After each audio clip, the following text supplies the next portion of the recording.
We want to encourage that. We want to make sure that this committee is a space where people can voice different opinions or help us improve resolutions, or if they're just not sure, really I vote against it or abstain during committee. Because one, if there are votes against or between votes against and abstentions, that means it doesn't get out of committee. That means it's not ready to get out of committee yet, and we need to do more work on it. And otherwise, you know, I think there's a possibility that if people are voting yes, more to not be a blockage and advance it to further discussion, that when other board members or the community look at the record of the committee vote, they interpret that vote as how committee members feel about the content. And I think sometimes if people are voting yes just to move it on, it can inadvertently contribute to folks thinking that there's no diversity of perspective on the committee, which we know isn't the case. So again, saving space for people can change their vote, they can be persuaded by things, but if you find yourself, you know, not wanting to be a blockage, we encourage us all to put in the work within committee and not vote in favor of something if it's really not ready yet. Yeah? I agree with everything Meg said. It's all right. important if you're going to be a good committee member to speak up, even if you have reservations, because that's the way we've had, every committee has had a problem at some point with resolutions that are more reflective of the people on the committee than they are of the full board, the full community. And so having that diversity of opinion is critical, so you need to speak up. And if you're ever concerned or feel like you cannot speak up, please have a side conversation with me or Howard about those concerns so we can work on the environment. Can we just ask a quick question? Yeah. And typically when I ran the board, we used to like to have the community talk first and then have it go to board members. Do you see that as being the same model, or do you, in a lot of committees, the committee talks first and then moves forward, and I think that makes a big difference, is making sure we hear from the community first. Yeah, Oh, but the vote follows everything, so that's what we're I referring to. understand that, but I think it does, the votes are guided by what we hear from people in the audience. So my hope would be that we would do as much as we can to hear from people who are in audiences. Thanks. Okay.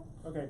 All right, we're gonna carry on with the agenda. At the end of the meeting, we'll circle back to following up on some other outstanding issues and stuff. So first up is the 370 West End Avenue petition for new revocable consent to construct, maintain, and use 3 planted areas. I've got some of this. Who are you exactly? Sure, yeah, I was gonna do our Okay. introduction. I am Anna Zimmerman. I am the project manager from Alchemy Properties, working on the construction of 378 West End Avenue. 378 is our official building name. 370 is the Department of Buildings, that's how they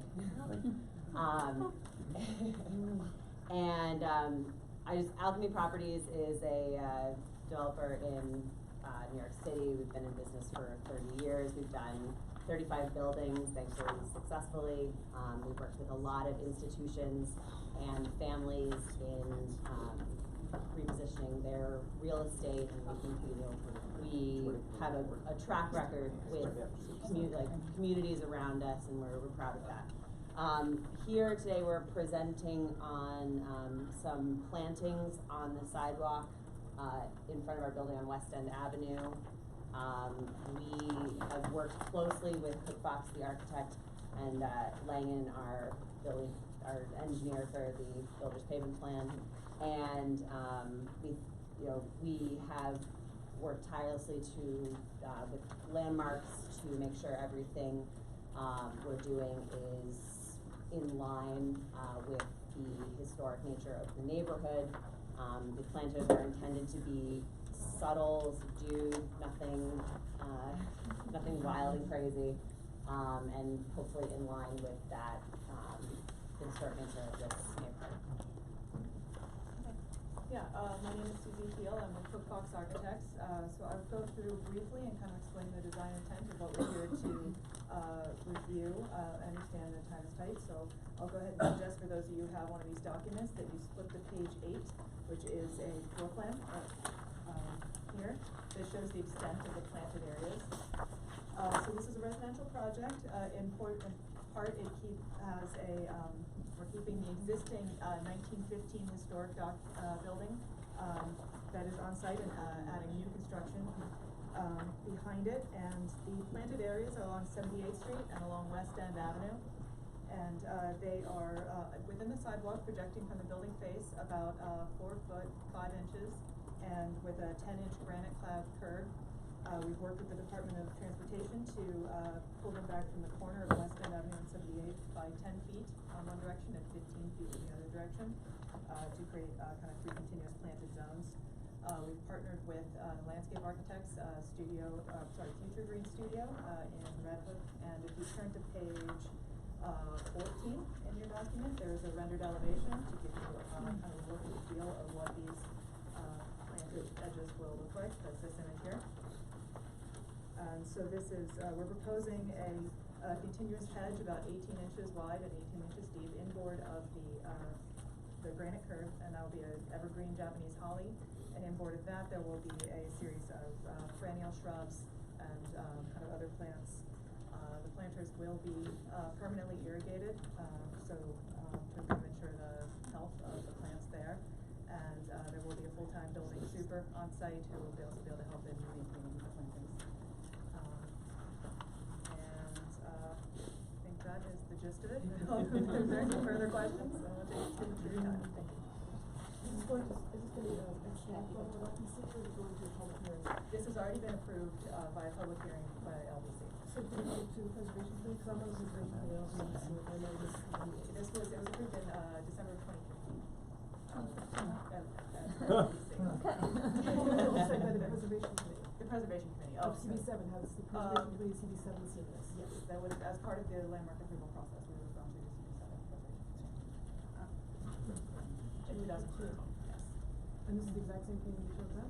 It is further developed with the planting species, but yes, we did show the sidewalk gardens. Great. In that I think it looks great. Beautiful. Call the question. Yeah. All those in favor?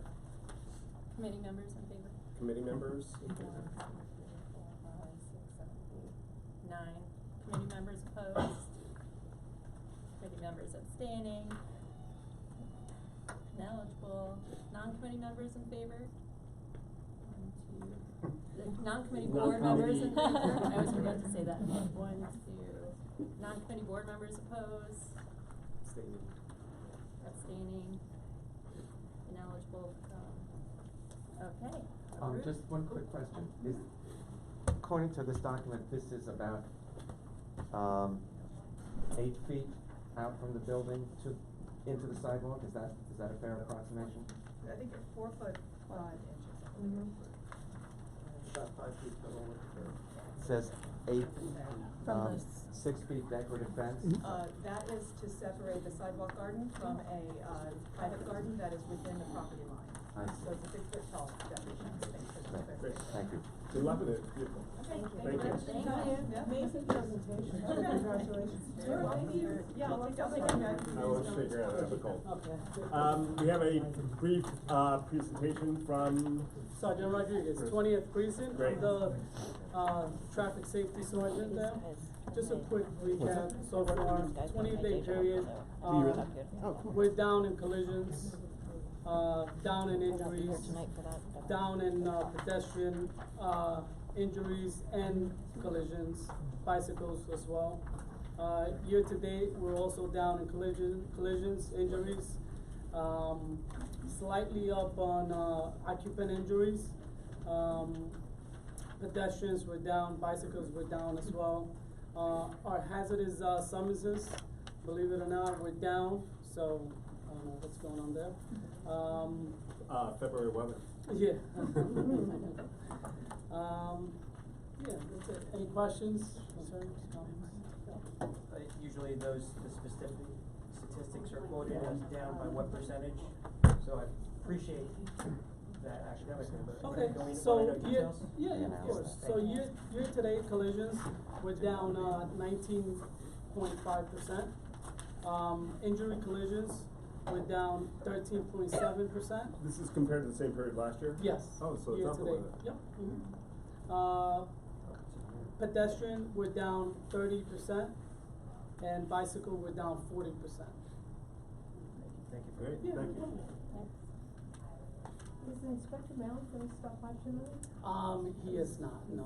Oh, you said he was, we were hoping. Yeah, we- We're gonna miss him. Yes. I will, Yes. yes. Yeah. We're gonna miss him as well. He's Yeah. such a great, Such a great guy, he yeah. is, great Yeah. leader, yes. Could I ask a question? Yes, Do you compare your statistics with the 2-4? we do not, You don't? no. So We you- can. I mean. We can, of course, We yeah. can, but this is just our, Right. Do you get the statistics from the 2-4? Do you share at all, or? We do, yes. Do you know if they're similarly down? I wouldn't be able to tell you that Yeah. right now, Do you have any That's a sense of what 2-4, might be yeah. driving the reduction? yeah. In collisions? In everything. It, Yeah. it's impossible for me to tell you that. I mean, it's a collision, it's an accident, you know? So I can't Yeah. pinpoint specific thing. Forgive me if this has been covered, but has Deputy Inspector Mallon's CO position been filled yet? And if so, do we know who will take those, fill those big shoes? It's gonna be, we're not sure who it is. Okay. Between today and tomorrow, we're gonna find out. Thank you. Tonight and Do we know yet when he's coming? Columbia. Columbia. Oh, is that what it there is? we go. Columbia. That's the Oh, room, yeah. Columbia, there we go. Columbia. Yeah. University? Head of Another country. public safety. That's good. Wow. That's Super Look at exciting, that. right? What was it? Oh, he's gonna be Head on of public private safety for security. Columbia. Is he really? Most likely. That's the rumor, I don't know if Oh, it's the true. rumor. Yeah. Oh, Well, all the right. warning It's a sign. rumor. We'll he hasn't wait, decided we'll yet. wait Hasn't said till he, anything. yeah. He hasn't said anything. Yeah, okay. That would be awesome. By Friday, we'll probably know, since he's gonna be. I'm sure he'll still be a friend. Yeah. Yeah, let's see him around. Just a little Yeah. further north. Yes, Mhm. yes, Yeah. yes. Thanks a lot. Yeah, no Thanks problem. for Thank coming. you. The next agenda item is to revisit a policy or standards for considering requests for curbside access to residential buildings. I'm gonna pass out, we printed out text of the former resolution. This resolution, or the text we're passing out, is what the committee passed, during its December meeting, and then at the full board meeting in January, it was, disapproved by full board and sent back to committee. I think we touched on it a little bit at our January committee meeting, simply noting we would need to revisit as we will continue getting these requests, such as the next agenda item.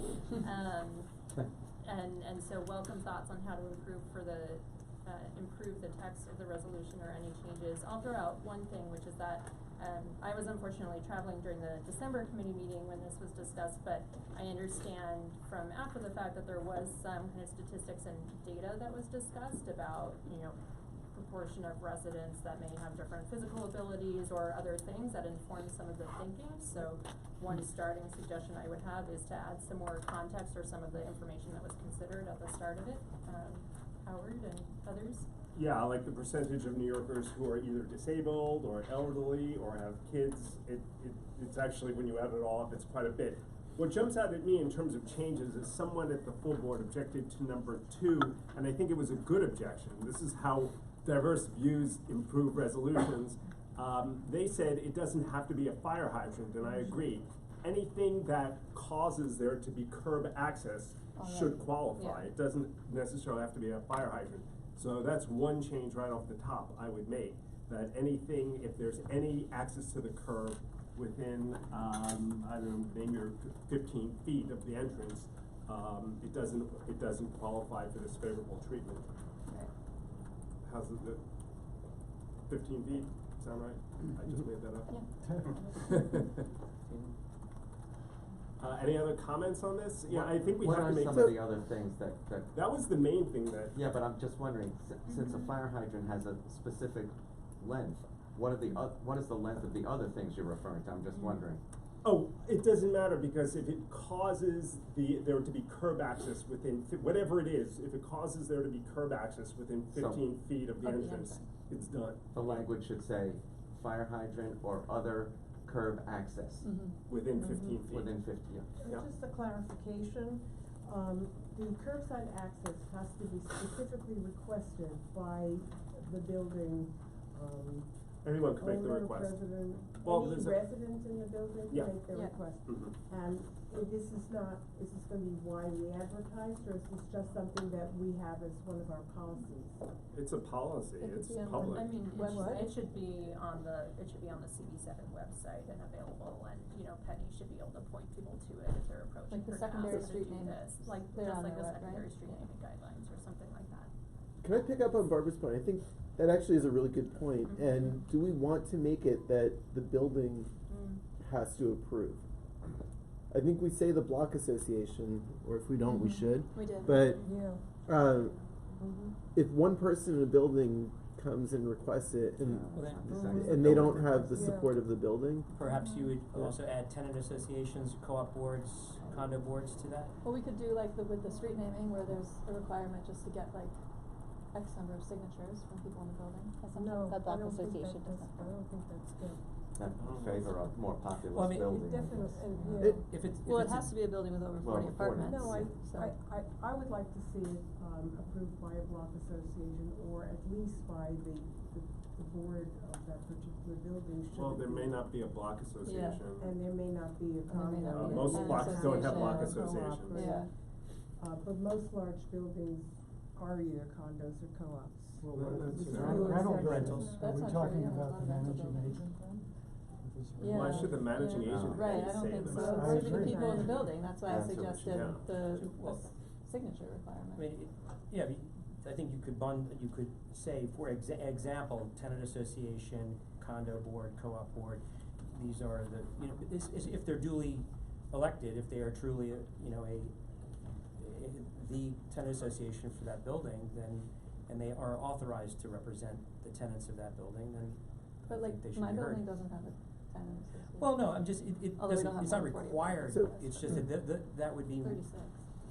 that if But they- then if you don't have any of those things, Okay, then what? that's fine. You know what I mean? But They're let's still say, gonna I'll raise the more if troubling none of thing. those things Sorry. exist, then a majority of residents can sign that, they want this to happen. So I think the challenge we face here is that if we don't have a policy, when we bring an individual request to full board, there are people on full board who say, like, we can't approve these on a one-off basis, we need a policy. And they're generally opposed to these, and then if we come up with a policy, they say, no, we don't like that policy. And I think that the general issues that they're opposed to. It's a catch-22. Yeah, and I think that the argument that creating it reduces parking and means that the community loses a parking spot is negated if you have a building with 40 or more residents, more than half of whom, or whatever the criteria is, support it. Then you could say, well, here are 40 people, or however many people, who are willing to sacrifice a parking spot. That outweighs the one person who'd be able to park in that spot in at their any direct one time. neighborhood too. So it's saying, if this has community support, that But then it raises the question of if there are 18 units in the building that are in favor of increased safety, you're allowing one person.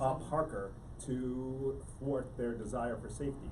Should you put one person's desire for a parking spot above 18 people's concern about safety?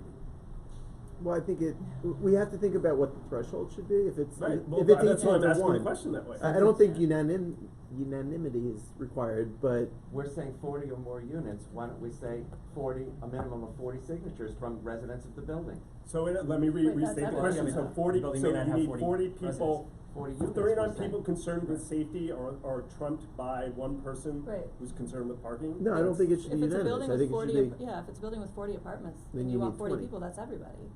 Why shouldn't it be No, like 20 or? Well, it could be, I mean, there are Most multiple buildings are dwelling, Well- multiple people in Much one larger. apartment, so you're. Yeah. You could say half the unit, signatures from One more half than the half the units, units. you know what I mean? Majority, with more than Yeah. half, the majority of would be 51%. And also, is it the building or the people impacted by the street?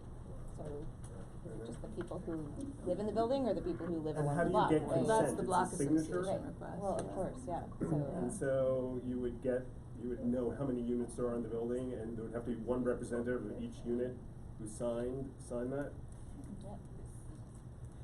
Yep, no? The thing that I'm concerned about is giving a rubber stamp of approval. I know we're not saying that, but these are guidelines that the community board or and or committees would take into consideration, may view favorably, but it should always be at the discretion of the committee and the board. And it's impossible to come up with every scenario that there is, so That's why we worded it the way we did, it will Right. look favorably. Regardless, each And case actually, it will should be be weighed more on its favorably. own Yeah. merits is really what you Yeah. have to put in there. It does Yeah. say, Why considered on its can't individual this be merits. looked at on a case-by-case basis? It Does is. not come Well, up that often, well. It you has know, been. That, Historically, but that's why we I- said we'll look more favorably, cause it's not, we're not writing rules that And I think are That hard was Rich's set. point, is that we used to do it on a case-by-case basis, and some people on the board said they wouldn't We approve meet them. standards. these are guidelines. Without right? guidelines. These The are- board specifically asked us for guidelines, so that's why it's on the agenda. And I think it's a good request. Did you have something to say, Steve? I mean, I came because I felt that I didn't articulate myself well at the end of it. I was, so I wanted to do that. There is a difference, and now that I read this, it sort of crystallizes what I think a lot of people, there's a difference between what you'll take under consideration and then what you will pass. And I think a lot of people were confused, and I am. So you're saying, I will take this under consideration and look at something, but does that mean everything that goes under consideration? My feeling is that that you could take many things, you say, here is what we'll look under consideration, and that sounds like a starting, but I think the bar for passing should be high. That's my opinion, and whether that's because there's an egregious parking, there's an egregious traffic area, or there is extenuating circumstances in the building due to certain things, but that's what's not here, and that's what I was confused about, and still confused. There's a difference between what you guys will look at and what you will approve, and I think my request is more, what will you approve? Well, maybe it wasn't clear, but my understanding of this was presumptive approval. If it met these criteria, unless there was something else there, Absent persuasive yeah, offsetting right. consideration. So That's how I read it. Then my next thing is, I think this is too low a bar. Okay. That the bar should be high, that the current law is that you are allowed to park, and these are legal parking spots, so you're reversing that. And Yeah, so. that's what we're doing. So there should be a reason, just not because there's a lot of people in the building and they want it, because I'm fairly confident that most large buildings with doormen would love, would love a spot. I know my building would. So it would just open that up to an incredible amount of buildings that I think that will come in. And if I'll just take this time to give more thought, so my feeling is it should be very, very high. I also think it should be high just because we just asked for a study on curbside usage. So even this is a temporary high. You just asked for this. So why not wait? I would ask for a moratorium on all of these unless they're egregious. Oh, that's it, okay, Let me because. just finish my thoughts, okay, cause I yeah. got more guys, and Okay. then I'll stop, and I don't wanna be in here, and I apologize, I kinda came at you last time, I don't wanna do it again. So my feeling is that we just went to the public, a very contentious conversation, which felt there was lots of people back and forth. Why don't we take a step back and say, let's wait for the data? If you guys feel there's a unique situation between now and then, fine, but it should be, let's wait to hear what they say. And the second point is that DOT is doing their own things. And I assume you all know the program they're working on between 72nd and 96 on West End, in which they already automatically put in large bump outs up and down West End, specifically designed to create spaces for drop-offs, specifically designed to create places for handicapped people, specifically designed to do all the things that you pointed out. So they are on their own doing this. And they said, if this works, we will do more of this. So for all those reasons, between this period and then, to sort of one-off them at a lower standard, which I would still have a higher standard, I just don't see why we wouldn't, and particularly because there's such community conflict. So for those are the reasons, and I think that this should be a very high standard at this point to remove a parking spot. That is legal, that is the current standard, and if somebody said, hey, we felt, I was here the last time, this has a parking area, Howard, you said it's a problem parking area, I would support that. I think other people would be. If there, even though it's given to the building, if there was a unique situation for someone in the building, perhaps, but those should be the standards that I believe should be done, and should be very high. And when that report comes in, if it changes, then change the standards. So that's a better articulation of my thoughts. If there's one thing to say, we wanna consider it, but I think that the process should be very high. And I think we should take a step back and wait for the data to come in before picking one off. I will say, just surprisingly, I know that you have this we have a unique one. A handful of people were surprised that that you have one today to approve, because we thought, wouldn't it be better just to get these guidelines and then say, wait a month, we're gonna do it, you know? I think we should create a nice process moving forward, because there's a lot of community conflict on this stuff, and for those reasons, those are my thoughts. Thank you. I for letting me appreciate them. speak. Thank you for the diversity of opinion. Ken? I think actually the bar should be in the opposite direction, that, the law doesn't say that people can park at the curb. The law says the DOT can set what the rules are at the curb. We're talking about what are inherently dangerous situations of, people double parking and creating traffic backups and people pulling around into traffic, potential idling, my block. I've seen ambulances not able to get through. Those are really, really dangerous situations. And on the other side is the right of one person to commandeer a parking space for 2.5 to 3 days or a week, depending on what the regulations are. So that should really have the much higher bar. I mean, there is nothing in here saying, I don't think, you need to show a compelling case that it's creating a dangerous condition on the street. And maybe we should add that. And they should, you know, before you can say we need to eliminate a parking spot in front of the building, say you need to show or tell us that there is a higher need than just one person parking their car. Rich?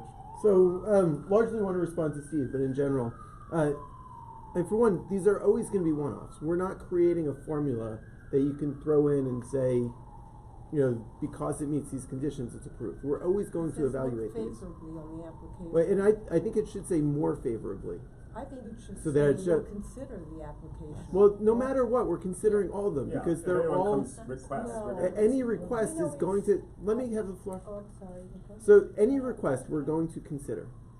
If it meets certain criteria, it's going to be more favorably considered. That doesn't mean it's going to get approved. It doesn't mean that if it doesn't meet the criteria, it's not going to get approved. It just means more favorably, which gets to my point, and in response to Steve, there are two things. One is having guidelines of how we consider them. The other is your threshold. And for some people, you have a low threshold. And if it meets that low threshold, you're going to approve it. For some, Steve, you have a very high threshold. And so we're talking about two different things here. One is, what are the guidelines that make us consider them in a certain way? The second is, how high is that threshold? Now, two comments to Steve. One is, the study's not instant, and we're going to be getting these for the next year. And to say we should have a moratorium on these for a year, granted, you have a high threshold, but we still need to consider them. And we shouldn't just say, because a study could be coming whenever it might be coming, we're going to apply this extraordinarily high threshold, so we're not going to approve any. It isn't what we should be doing. We need to evaluate these on a one-off basis. Well, all of them, but we need standard guidelines. And so we need to create a standard, and then for those people who think it should be a low threshold, you can approve it for the ones that meet that low threshold. For the ones that think it should be a super, super high threshold, Steve, you can approve it with the high threshold, but you can't block us from having guidelines, because that effectively blocks us from even considering them. The problem is, if it's a low threshold, there are a lot of people who have concerns like Steve, legitimate concerns that we're just gonna automatically approve anything that meets that low threshold. So, Yeah, I mean, I just wanna point out. But we're you're not. 5 We're for gonna- 5, so you've looked at 5 and you've approved all of them. And there's been more of these this year than the 10 years previous.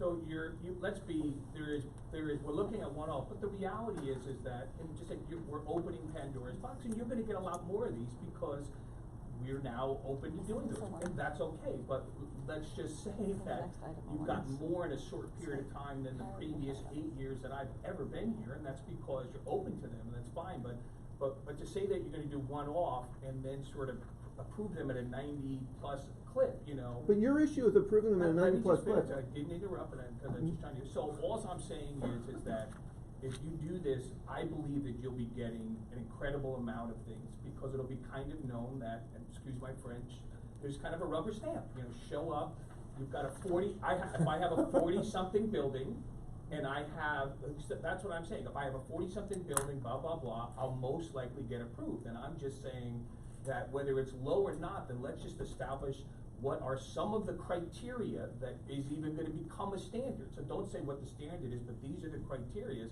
But if the criteria is, I simply have to have a building that has X amount of people and some block association does it, we get it. That seems like there's really, I mean, there's so many buildings that are gonna do this, so, you know. I think you have to take into consideration what's the letter of the law and what happens, and what happens if you're not gonna one-off them, if you have a very low, if you're going to say that that's the possibility of a lot of people that come in, I already hear people talking about it. I've been approached by multiple people saying, I hear that CB7 now is sort of giving out some loading sometimes.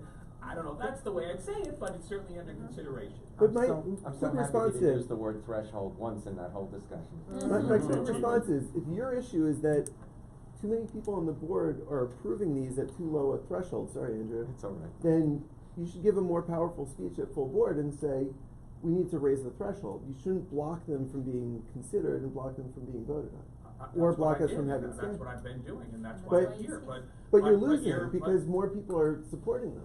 So if more people are supporting them, we shouldn't block the ability to consider them. I think you're going to have a swing back based on this if you really wanna know, and I think that for the first time, people generally support committees. I always do, you know, but I think that you will get some that are. I just want to say the obvious, there's a diversity of opinion on the tension between parking and safety, and there just is. And people come out, they have their own subjective judgments on where they used to draw the line, and that's all I'm stating. I just wanna, I'm wondering if we know how many buildings in the district would meet this, more than 40 apartments? Cause it actually is, that's a lot of units, and we've said like, what, 10,000 parking spaces on the Upper West Side right now? I mean, I would guess this is less than 400 or 300 buildings. Oh, no. You're right. No way. 40 apartments? Blind on Central Broadway, Park on West, West End Avenue on. West End Avenue, Okay, Riverside well, Drive. I'd be curious to know if we could find out how many 86 buildings Street. that is. 96 Thousands, you think? Absolutely. And they I don't don't all know. have parking. Absolutely.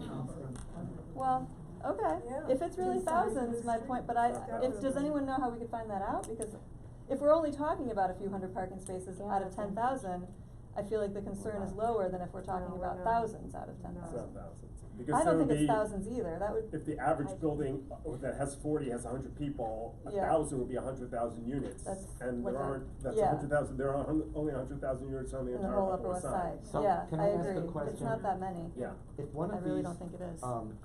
areas is approved for a particular building, and They just said, there's not that many units on an there. Amazon, a Fresh Direct, or a UPS, or one of these large number of delivery trucks that we have now decides to pull into it. And you've already heard the problem at 25, which we're gonna discuss a little bit later, Central Park West. Yeah. Where does that other person then assumes they can go behind the vehicle that's in that space, or they will just not use it at all? I'm just worried about what would happen if somebody we approved this for, but it's not intended, is using that space.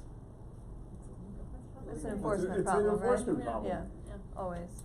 Yes. I just had a question of just trying to wrap this around my head. I'm reading this, I completely understand it, but I just understand the need, why a 40-unit apartment building would want to have this versus a 20-unit building, or in my case, a 6-unit building. Like why would a 40-unit building need this versus a smaller? We just were trying to set a threshold, so it wasn't Yeah. every single building. Right, In a 40-unit building, there's Why- more people, so there's more why likely to be someone who would needs it, somebody who's in a handicapped or building who's, need More coming and going. yeah. There's more people coming and going. More of a chance there might be somebody with Who's handicapped ambulatory or who, you issues, know. because it's a larger number of people. Since we are going to consider all applicants, because it's not our option to not consider an applicant, that's what we're here for, right? Right. Just like we do in the BCI committee, when an applicant comes in for a liquor license or after cafe permit, we encourage and solicit all people in opposition or in favor of the applicant, which I think is important. So why can't this be more generalized in the sense that the following information is encouraged to be provided, and it would be, you know, signatures under testimony from block associations, tenant associations, co-op or condo boards, residents, you know, it's generally expressing to the committee and the board that there's a need for it, and it's never gonna be a rubber stamp. It's gonna be, these are the following things, but not limited to these things, that we would take into consideration, and they're encouraged to supply to us and to provide to us. Is it, as opposed to quantifying a 40-unit building, then we get into the semantics of it, and, you know, some blocks have, quantifying it seems to be problematic. That's trying to move this along. I'm comfortable with these standards. For the people who are not comfortable, Right. this is my question to you. Given that the way we came up with 40, there is, I forget, it was like 12% of the people on the Upper West Side are disabled, a certain percentage were over 75, a certain percentage of kids. Basically, we came up with close to 50% of people had issues would have issues navigating a double parked car. So we just figured in a building with 40, there'd be at least 20, so it definitely warranted something. What standard would you come up with? This is the standard we came up with. What higher standard would you come up with, knowing full well that in a building with 40 units, there is a guarantee of someone in there who is disabled or has some kind of problem, at least one person navigating the curb. It's a guarantee. Well, that's a very good question. And first, I'm actually fine with it if it's to consider it, just so you know. I actually think it's a pretty good standard. What I'm saying, though, is that the nuance would be the approval, and I would think the approval would be what could be, I actually thought what Ken said isn't necessarily bad to start something, but I'd say that would show some unusual impact on on traffic, and or show, above and beyond, some type of issue around, someone who's handicapped that has a special need. But I even, something along, what are the things, you all say what you will consider and not, you guys have in your mind. I think the purpose of this is generally, just to take a step back and go back into you, Howard, everyone wants to sort of just approve what you're doing, so we don't want to dissect every single time you come on and have a 45-minute conversation about every one. That's what, I'm a committee guy, I just sort of approve them, but. I'm on the side of more erring on the side of something that we all agree on as a committee that we know is gonna pass the full board, right? Yeah. And not have it turn into a 3-hour discussion at a full board meeting about the nuances. None of the I told you that's why I'm asking what the full board standards are. people are here tonight, and I think they're weighing in, and I think we need to, whatever we decide on tonight, let's just do something we think is not going to cause the drama of. What is it? That's my Well, question. I would think that's what what my we're thing talking was, about. number one, I- shows I agree. a Consideration unusual rather traffic than- pattern rather that's than look dangerous. favorably Hold on, upon. one person at a time. So to reiterate what I said, and I'll stop, demonstrates an unusual traffic, occurence that's dangerous to the community, has an above and beyond, some type of individual need for people in the building. But let me ask you a A question set about of that. things like that, there would be a reason to do it, other than I'm There's 40. pretty much a guarantee in a building of that size, there's gonna be someone handicapped or someone elderly. So the question is that sufficient? It's a guarantee. It's not sufficient, but meaning I would look at each one, but you're at least saying, okay, this standard is met. To the point is, there is a But lot then of how do we know handicapped whether to people approve it or not? in here, so I'd have to look at the building and look at it, But what are we looking for? What's the standard? I don't, what's this? The stand. I have a friendly amendment. Number one, just adding conditions. One is, well, towards the bottom where it says the committee will look favorably on the application. Change that to look more favorably when considering the application. Just to make clear, it's not a rubber stamp no matter what. I don't like But the then word add the favorably, conditions. Rich, at all. Please, I have the floor again. I know, but I don't. So like add the that. conditions that there's dangerous traffic, as one. Number two, there's some need, especially with What is mobility I don't impaired. know what these things, what does dangerous traffic mean? We would evaluate it on a case-by-case basis. But there's dangerous traffic, there's some need, especially with mobility impaired or seniors. And the third condition is It's dangerous. majority of building residents approve, I or don't know what that tenants means. association. You're So, on. So I'm gonna build on what William said, as soon as the siren goes by. We can hear you. Ironic condition that going on. Sirens going by. Did somebody arrange that? So I live in a 300-person building that's, 300 unit building, okay? At 71st and Broadway, I'm sure everyone already knows where I live, so I say it every time I talk.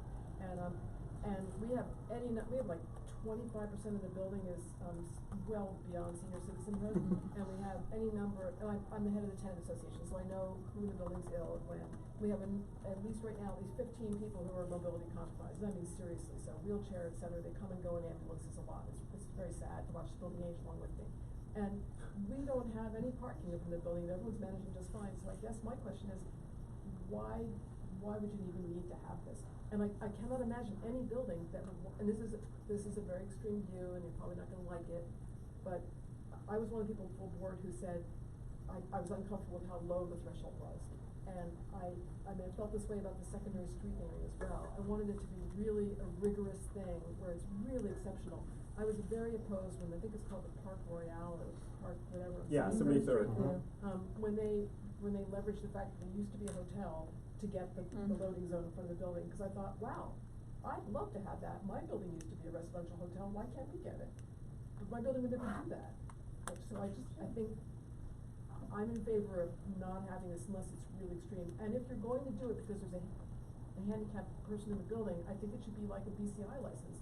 And it should be like for X amount of time, because if that person moves out, this building still has this as a legacy. It's a gift for that person forever time on. It's just my 2 cents. I don't know if you are absolutely intent on passing this tonight, but if you weren't, perhaps if you were, I could reach out to Accessoride, because I know those folks, and I would like to get their take on when they have a customer and there is nonstop vehicles, what they do, how they take care of the customer, and I think it would behoove us to have that information. I can tell you what they do, because they come up to my building all the time.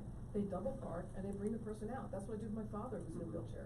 How do they get Exactly what through you if did. there's cars parked right? I mean, in front of my building, the cars are always parked like this. If it's a Like, wheelchair, hard to, that's yeah, tough. if you're in a wheelchair, how do you get through? If it's just a You person find with a place walker, where you could get through. And you just, it's part of the hassle of living in a city. Yeah. You go to the corner. Well, it doesn't have to be. That's the whole point of this resolution. We're trying to remove that hassle for handicapped people. That's the point of the resolution. Doug and Yep. then Laura. Yeah, I just wanna say, again, trying to keep it simple, it just seems to me that the applicant, or applicants have to demonstrate a need due to extenuating circumstances.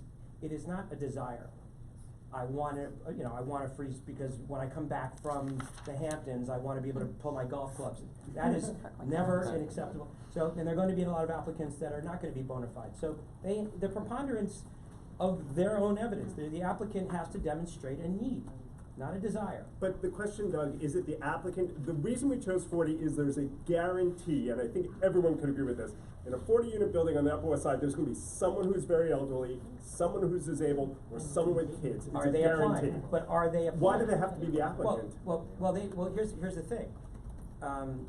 There are certainly people that would advocate on behalf of other people that do not have a voice or not able to. Right. But there may be people with or without disabilities that do not have the need. If they're not asking, or caretaker is not asking, and if it's not broken, we don't fix it. So just because statistically that there are disabled people within a particular building doesn't necessarily mean that that building needs a dedicated parking space. Maybe it does. I'm not saying it doesn't. But if there's no applicant, we're not. And Howard, I would just, the way that you're framing it, that's a policy choice though. If Yeah, you it's a say- total policy so choice. that- That's what I we're think doing we- here.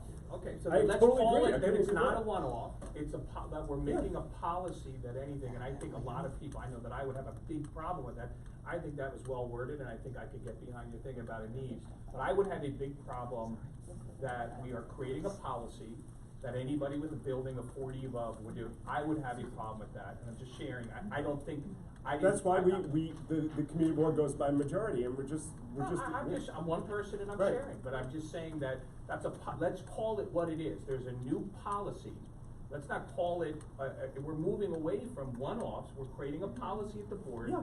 And Well, let's call it a policy. potentially creating a policy. It Let's is not a get- policy though. If you are saying that, but you are gonna favor, that's what the words that we originally said were favorably gonna look on anything, you're creating a policy and you should call Well, it that, it's a 'cause that's debating what it policy is. now. A quick, I think some of the look favorably or look more favorably, that same sentence also says the absent persuasive offsetting condition. So I think some of it is a wordsmithing point in that thing. William had been waiting to go. I mean, I think a lot of you guys brought up very good points on why this is a need, but I think one thing we haven't actually really discussed is the amount of space that's allocated for the curbside access. If Susan's example is true, we need people for wheelchairs, I mean, it is true, I'm not saying it. You know, we need space probably no more than 6 feet. We'll need like a 10 feet or 20-foot hole kind of thing, so if the concern is having people with disabilities getting in and out and people with medical needs, maybe just the space is 6, 7, 8, 10 feet specifically for those needs, sprinkled around the 40 unit, 20 unit, whichever one we decide on. I think it's important for us to figure out what's the space. I mean, I think the point is allocated. if you have more space, the vehicle can actually pull in and be right and next be to the against the curb. curb. But I mean, And also if it's Curbside. if This allows blocking a traffic is person an and a issue. wheelchair, but not a vehicle to be in that space. right, that's Right. true, so you don't have people's Can parking in have- the yes. stand range. Just to move this along, I don't see any harm in, adding to what we have. The applicant must, and this is just some wording I came up with, must demonstrate that the current condition is creating a hazardous traffic condition, or, there's evident need for curbside access at the front door for certain residents, something like that. And so they. What would be creating the hazardous traffic? Double parking. There's double parking everywhere. Yeah. Good work on Are that. you thinking like double parking on a major bus thoroughfare? No, double parking or on, like double something- parking on a side street where, like, say there's like an access ride that comes on a regular basis and it's go. double parking there and then like Yeah. ambulances can't get through. Like or whatever. 25 came to us, and double parking there is a real problem, because it's the only lane of traffic. Most side Right. streets have. So one thing I'm smaller confused buildings. about is we're saying Right. that on the Upper West Side, there are a large number of people who live in these buildings with 40 or more tenants. We're saying a majority of people in these buildings are going to support this. We're and not that, saying that, Rich. well, but I'm saying that for it to be considered, we should make that a consideration, Right, that if we- you have a I don't large, agree that with you that. have a majority of people in the building. But just go with me. So if we say that, and if we say a majority of the buildings want this, then what's the problem? That a small minority We're not of saying of people are opposed? Well, I think we should say that. We should say a building He's can only. making an intellectual point, that we're saying right now, look, all these buildings would want this, because all these people in these buildings would want this. All these thousands of people want this, and a few people don't, so we're not gonna do it. I don't think that's what Well, he's I think that's what It he's is, saying, exactly, yeah, and that's, I'm, yeah, and that's I'm exactly saying what that we he's saying. should, if we have a building that Okay. opposes it, we shouldn't do it. Let's just Right. get to the bottom line here. The board requested we come up with standards. We're having a very hard Say time that with coming up with people who have standards. cars, too. Barbara? I agree with Stephen. Maybe we should just admit I failure. would like this to have a very high bar, and after that, I But would what be- is the high bar I- specifically? I will not be able to approve this if it says we will look favorably on the application. What's That the- is so skewed. So what would you approve? Give me The language. committee will consider the Will application. consider. But I think Doug's point is we have to consider every Consider application. anyone who comes to the community board and asks, can So we why are we doing give this you at a all piece of- then, if we're gonna, Because why the are we even board, making a I said it resolution? a This is dozen supposed to be times, the for board what we will asked look us more to do this. favorably on. And I'm at this point, just let me say, willing to throw up my hands and say, we can't, we failed. Consider them. What are they gonna You do, don't have fire to us? consider them? I'm just telling you factually, Yeah, you we do don't not have to consider these everything. things. I mean, You I could say think you don't meet the it's like a standards liquor of our license, application like a process. bar or I'm not telling you to restaurant. do that, Like- but that is the fact. I did not. I'm willing to consider them on a one-off basis. I don't think we're getting anywhere with this. Hang on, there's someone who hasn't spoken, Julie. I just wanted to return to what Doug said, because I thought it was really insightful. I think if we don't agree on any standard necessarily, then just the idea of, we would appreciate it if you came to the board with consideration, approval, non-approval from Block Association, but I think that if we can approve a standard, it'd be helpful to at least approve something that would recommend any potential applicants to bring as much information as possible to a meeting so that we can make the most informed decision. Well said, yeah, to support their case. Right. And information on, is there curbside access within 15 feet of the entrance? Sure. Information on whether the Block Association has approved it, information on specific disabled people in the building, that kind of information would be useful in considering the application. These Yep. come to us, people email you, how do these come to us? Well, we have one tonight. It came by email. So, and then you say, I'll put you on the agenda come and make your case? No, it goes to Penny. It goes, Goes to right, Penny. it goes, It so sort of she goes on the decides? agenda automatically. That's okay. I'd be hard pressed to tell someone who's coming, who contacts the community board out of safety condition, we don't wanna hear anything. Yeah. No, you have to hear. But when you they- communicate with them, so you, I mean, you would tell them what to come and Penny present? would. Penny Penny would? would. Yeah. Okay, so we Yeah. would communicate to Penny what we suggest they come. Same as with the street. Penny or John? We're Okay. still gonna have the issue if people are gonna say at full board, you Yeah. don't have I standards. know, and then we're just gonna have to I think part go of, again, spend that time there. wordsmithing of the final paragraph of like, will look favorably or more favorably, absent persuasive offsetting conditions, I understand the look favorably makes some people uncomfortable because they think, well, then it's just gonna be approved anyway, but even if we have requirements for what information is presented, I think the committee's concern is, even after we consider all this information, if we then get to full board will say, okay, you had the information, but how were you still decide, like, Yeah. you know, anyway, I agree with- I agree but with I'm that. comfortable with that framing. I agree exactly what About you said. information. As one of the people at the full board who wanted this to go back to committee, I agree completely with what you just said, that Yeah. saying, please provide us information, we're gonna consider it, that does not comfort me at all. Yeah. My 2 cents is, if you did the 2 things, I think I like the idea of consideration rather than favorably, because you're inferring that it's coming. And the other part is to say need, if you wanna put a couple lines, say demonstrate a need and whatever you guys wanna do, or maybe words that would have it, I think that's closest to what I heard, that's what I'm saying, closest to what I heard that I would support. But I would wanna have some level of understanding that simply showing up for that is not the policy, that a need would be demonstrated, and that it wouldn't necessarily be favorable consideration. I think if you get closer to that, I would support it. I think, I kind of talked to some people on the board, so I think there's other people that would support it as well. I can't speak for them. And just to quickly piggyback off, even with the need, I think is a great point. Also, just reviewing it after a few years, just to see if the need still is there. Because everybody in every building will have a need. I mean, my parents are aging too. I'm aging too. So in other words, if all the older or disabled or people with children moved out of the building, I think it's, in any Wouldn't building say with more than all, 40, yeah, but over, I that's. would say, I mean, we're still creating the standard, right? Is it 1, is it 5, is it 10? I mean, we haven't decided what is the need yet. I actually have a question, And then- so are you saying that you're not gonna consider any buildings that don't have 40 units? That if somebody That with was the 39 proposed units, you would standard. say you don't, just wanna understand the methodology, you didn't meet our standard for us to. Right now, to we have no consider. standard, so But I'm if not you saying did anything. this, that's what I'm saying. I If think you that did was this- the intention. The intention. Generally. That if it of didn't the have 40 previous- units, we're presumptively, unless they said there's some enormous hazard in I front of the agree, building. it could be one, That's but for what the I was most thinking. part, then you'd have to show a really reason to be considered above. because Some you didn't very meet the compelling standard reason. of If they didn't have 40 consideration. units, the presumption is they're not getting approved. But a lot of the side So- streets, I mean, on our blocks, on the side streets in They the don't low have 40 sixties. units. No, they don't have 40 units, Brownstones. but there's an incredible amount of construction and traffic and double parking and Then all that maybe going on. then we hear what they have to say. Right. So I think what we're dealing with here is a semantic issue where saying favorably or even more favorably assumes that we're gonna pass it, which isn't the intent of it. And my adding more favorably doesn't help enough with that. And saying we'll give it consideration doesn't help because we're gonna consider all of them. So does something like, and I don't know that we're gonna find the right word tonight, but I think we're all on the same page that we need something to convey the middle ground of it's more likely to be viewed and maybe we'll give greater consideration. I Does don't that know what that means.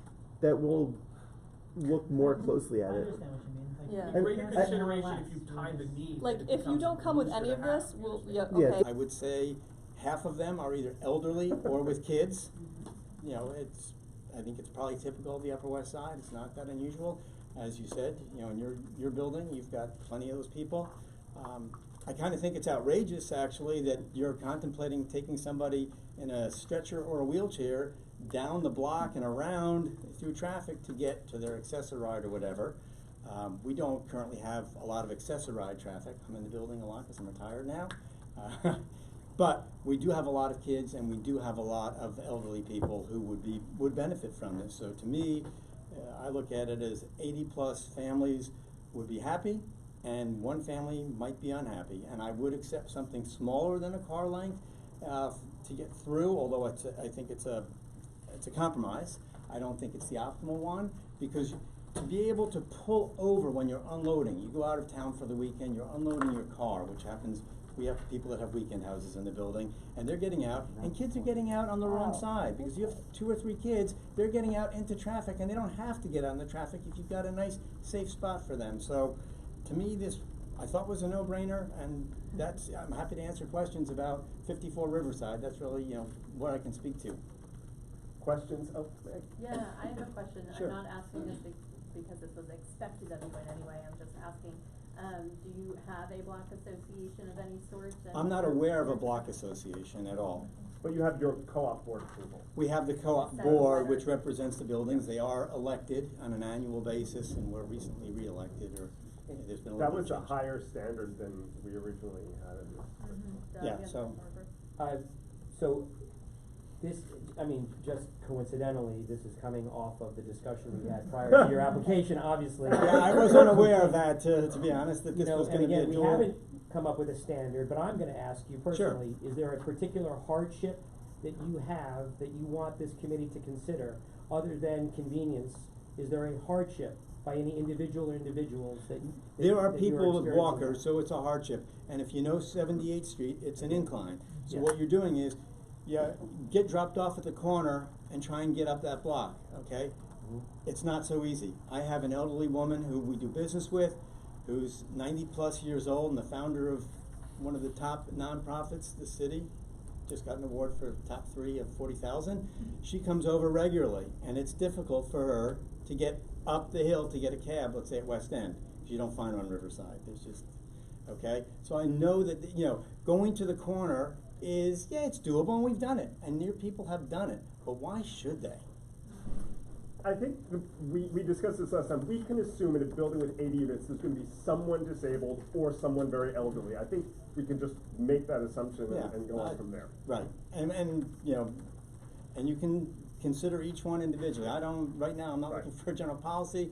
I have one building, I know who's living in my building, I know what their capabilities are, I see the little kids getting dropped off. I went through that, I'm done with that. My kids have moved out, I'm empty nest. But I don't see why, as a community board, we should not look favorably on this application and others similar. Barbara, you have Am something? I wrong that you said when you made your presentation that you come home and you wanna unload your kids, et cetera? Isn't that what you said, or were you? In the past, I said, well, I grew up, my kids were raised on the Upper West Side, Okay. when they were Okay, home well, and I was unloading them, that's not mine current. were too, and I don't know of any building on the Upper West Side that doesn't have kids. So what we would have to do, if we approved your application, based on what you said you needed it for, we would have to approve an application like that for a loading zone in front of every single building. That's this committee's prerogative or not, yeah. right? So I'm not Right. here, I'm just telling you that we've got 80+ units, and I'm asking for one little loading zone. We don't have a fire plug on our block, it's around the corner on Riverside. I get it, but, look, you come to every one of these transportation meetings and you're at full board. Could you imagine what would happen if this came before the full board? It'd be an explosion there. Sir? Yeah. How many feet would you estimate it is from your entrance to Riverside Drive? It's like 4 car lengths. What's a car, like 20 feet, so 80 feet? I'm not an engineer. You've been to my building, so. I'd say 100 feet. Yeah, something like that. I'm He's an asking architect, because so. there is a bus stop along Riverside Drive with unfortunately not as frequent M5 service as many of us would No, like to see. something I'm working on so with the city, somebody too. could certainly pull into that, drop things off, and go up the block. The M5 is not, the M5 is much, much further away than that, because the M5 lets off at 77th Street. Yeah, between I'm on 77 and 78th 78, Street. yeah. Okay, so you're now talking, come down the hill towards the corner and then go back up the hill, right? Again, I'm looking at it at its elevation. That's why I so. think an on-site inspection is a good idea for all. Yep. When a car double parks and drop people off, is it easy to get around on 78th Street? 78th Street's a particularly wide street, as many of you probably know. Some streets are wider than others, so it's an extra wide street and extra narrow sidewalk on our street actually currently. We have a bike lane on the street, So yes, I don't see, you know, if someone's pulled over appropriately to double park, cars generally can get through. It's a very busy cross street because people come off at 79th Street, they come off the drive, so we're heavily traffic street. People come off 79th, they look up the hill and go, oh shit.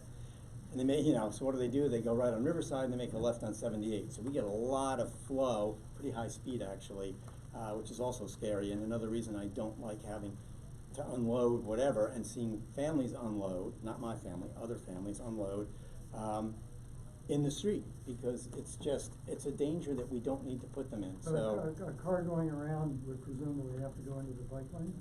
Absolutely, yeah, there's not enough room for a car, a bike, and two cars and a bike, but there's enough room for two cars, Which and so if prevents the someone's double danger parked. in bike, cycles, you have to do. Yeah, I mean, I think this is the quintessential reason we're talking, right? I mean, this Yeah. is, you know, and if you guys wanna make a policy, and you have every right to be here, I live on 125 Riverside. I live in the exact same spot with the exact entrance, with the exact location. And I have a 13-year-old kid that gets in and out of my car. I have the same needs, and my building is bigger than your building. And I would not apply for those reasons. There is no need other than you want that, and you have a right to want it. Yeah. I just don't think that that's the policy that this board should make. I did do a site visit, so I went down to the thing, I have multiple pictures. Of my building. Of your picture. I also Okay. spoke to multiple of your doormen as well. Yeah. A couple things to consider and why you need to do a site visit. It is very, very moderately down to the corner, which have bump outs, and you have multiple areas on the There's end. there's not a bump out at the corner Meaning of 78th and I'm not saying it's semantically correct, but the correct way for wheelchairs to kind of go down. There's a there's a cutout, not a bump out, Cutouts. those are different. Sorry, I'm not an Yeah. expert. You also have a large, about 20 feet built out because you have a fire hydrant and other areas, so there is an incredible amount of room on the end. I also took the time to ask your doorman. I asked him if there's anybody with a wheelchair. He said no. I said, is there anybody who's handicap accessible that's having challenging? He said no. I went back the next day. I'm just telling you what they said. And I asked them a different doorman the same question. Pictures. They said no. You should also know that in order to get out of your building, there are really steep steps to come down. So I don't even know how somebody who would have those problems would be able to come down those steps. You also Great have an steps, exit. absolutely. You also have another thing. I said, well, where do most of them come out? He said they come out the service area that goes out Riverside, which is better accessible for handicapped people, and showed me the door. Or what comes out at service elevator? You have a service side door on Riverside Yes, you that do. has ramps and I said, so is it better for the handicapped people to come out this door or the service entrance? And he said the service entrance is where we would take somebody. Yeah, we don't have a porter after 5 o'clock except 2 nights a week, I'm just saying. I don't wanna go back and forth, but I'm just Yeah. explaining Yeah, I'm just to you, gonna so explain maybe to that's you. true, maybe that's not. And those To ramps me, are this temporary. would be the antithesis of who I would approve. It actually has a wonderful situation for people. And if you're gonna bring up things like bike lanes, then every single one up and down will get some. So you could say that, I'm just saying there's bike lanes across and everyone double parks on these. So then you're gonna have to get rid of the 40 building thing and say anybody who applies, who has kids, who wants the convenience. This is the Pandora's box that we're opening up when we do these things. I think you're gonna have a lot more people. I don't see a need, and I actually see that this building is well taken care of on multitude of situations to handle what they have. And the fact that there isn't a handicapped person here with you, or there isn't anybody here to sort of advocate for themselves, also would then make me feel, you have every right to want what you want, and you have every right to do so. I would love it too. I hate it when I have to tell my son to jump over the seat and go over here because it's not safe to go out there. I would love to say, swing that baby wide open and get out. But I live in New York City. New York City has a particular things, there's great things about it and that's one of the things that you have to handle when you live in a major city, is that I'm not gonna have him do that. And I don't think it's the right thing to do, Can I to correct take some of the away a facts loading here? zone for those reasons. Okay. So Steve, great that you went to the building and did your research, but you're presenting a incomplete mistruth essentially, which is that ramp out the back is only accessible through a service elevator. So if I had a guest who was in a wheelchair, and I actually have a brother-in-law who broke both legs in December and is still up like this, that's not available to him except in the 8 to 5 period, other than 2 nights a week they stay until 10 o'clock, okay? So and it's not a ramp, it's a set of stairs in the back that they put when there's people moving. Like if I was moving in, they would put a ramp, which is not ADA the angle, right? It's a very steep angle, but it's not even available for half of the hours of the week. So But who are that's, the people in the building that you're advocating for? What are their names? how about Andrew Nicholson? So, Wait, we've already established this, in a building with 80 people, there's extremely likely, I will take it unnoticed, there's someone very elderly in the building, someone disabled. The thought that in an 80-person building on Riverside Drive, there's no one elderly, no one disabled, and no one with kids. But why are we- You should say the policy is this, and I don't. We're you not don't talking, the know those policy things. was the last issue, But we I moved spoke on. to this specific, We're talking I about think this this specific building now. is specifically set up Okay, you very made the point. well You to don't think handle it should all get of one. that. We understand my board that. of That's all I'm directors saying. has gotten on board and said, we Yeah. would like this That's also. So we have, the representatives of 80 units saying, please give us Mhm. a little space in front to make it nicer, to make it safer. So to me, where's the person who is parking there that's not gonna be able to? They're not here tonight either, just like the person who's handicapped. And if you want me to bring some old people, I can. It's not that, I just think, you're Okay. saying. I wanna recognize some of the additional information we're asking for, we haven't instructed everyone what requests to come with yet, Right. and that's something we can talk about, so. Yeah. I think we should be mindful of what we don't know, though not necessarily begrudge someone for not having it readily. Yeah, I thought But that the be letter aware of from the what we board don't know. was the standard that was What's the required, policy so. moving forward? Well, That's yeah. what he thought. Okay, committee members, comments? Well, Okay. I would just say if we were just gonna say, well, this is the way New York is, we should all just fold up our tents and go home. That's the way it is. It's the way Why are we here? I'm on this board to try to improve my community. And, Steve, you yourself say, I would like to have this. Well, you can advocate for it too, but I think. We'll consider your request. But you are taking away from someone else. we have somebody. That's what I'm just saying. We're It's taking, some- whether you think it's not we're worth taking it. something We away. are, yeah. And that's what the committee has to balance, Right. is what are we taking away or what are we Right. giving? And we've already established a safety problem, which is when somebody is double parked, they have to swerve into the bike lane. And I would not wanna be in that bike lane when a car is swerving into it, going at high speed up 78th Street. So we've already established the safety. Yeah, and my feeling is, my building fortunately has a fire hydrant right in front, and my next door neighbor literally hit 100. And I've seen her I've seen her navigate a double parked car, and it's really scary to me. And fortunately, we have that fire hydrant, and I do wish other buildings had that for that very purpose. To me, her life is more important than someone's parking spot. That's my feeling, Barbara. So, that's my take on this matter. Any? I would just say, in all fairness to the applicant, because he came after the discussion. And I don't mean to usurp the power of the committee chairs here, but it would be my opinion that you withdraw your application and come back after we come up with a policy and reapply based upon the criteria that we determined. Because I'm not inclined to vote in favor of your application, particularly because you just said in your last statement that, and you named it as your first choice was it would be nicer. And then you said safer secondly. So nicer is not, but I don't want to prejudice your application. I really want you to be heard, and I just, based upon the context of everything, I think we have more work to do here, and I have a concern, Doug, because I don't think we could come up with a standard tonight. I'm not optimistic we'll ever come up with a standard. Right. This person has come to us with a safety concern raised by the board of his building. I have been to that building. There is a safety concern there. And for us to say bureaucratically, we won't consider it until we have this policy, I don't think that's fair. well, it's voluntary. Listen, I'll tell you one thing, if I were recommending to co-op boards and condo boards, managing agents, every single one of them would apply for curbside access. It would probably increase the value of their real estate.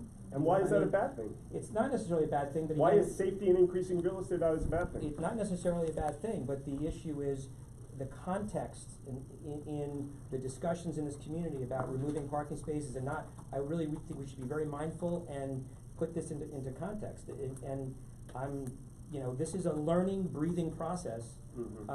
I understand, just like Steve said, he has every right, and every applicant has every right to have a desire and a request. But people, in my opinion, have to demonstrate a need and a hardship, not a desire, not a preference. And Again, that's- it's not the specific wording, it's a safety question, and however it was described, there is a safety issue here. And so you can get caught up in the exact words, But but. can't that be, can't that be said There's for been every nothing mentioned single- about safety. So- Safety at Oh, do you wanna every discuss building on that safety? page. I just was talking about how the 100-year-old I think neighbor. he did mention safety. He did. I did mention safety. Yes, yes, I you mentioned did. safety several times. Yes. So especially since I have an invited guest here who we had told 7:30 is Yeah. the time he'd be going, and I don't think we're going to accomplish more by discussing it. I would say unless Andrew wants to withdraw the application, which is totally up to him, we should call the question. I think it becomes a threshold Okay, issue let's call the of how do question. people feel. Okay. You wanna, all those in favor? Do you wanna do the counting? 1, 2, 3, 4. Committee members opposed? 3 committee members abstaining? 1, 2, 3, 4. Wait, were you abstaining? Oh, okay, sorry, just put it down. 4, 3, 3, 0. So, does not pass. Does not pass. Okay. Yep. Committee members, non-committee members? You don't need to, because. It didn't It pass. failed, so, yeah.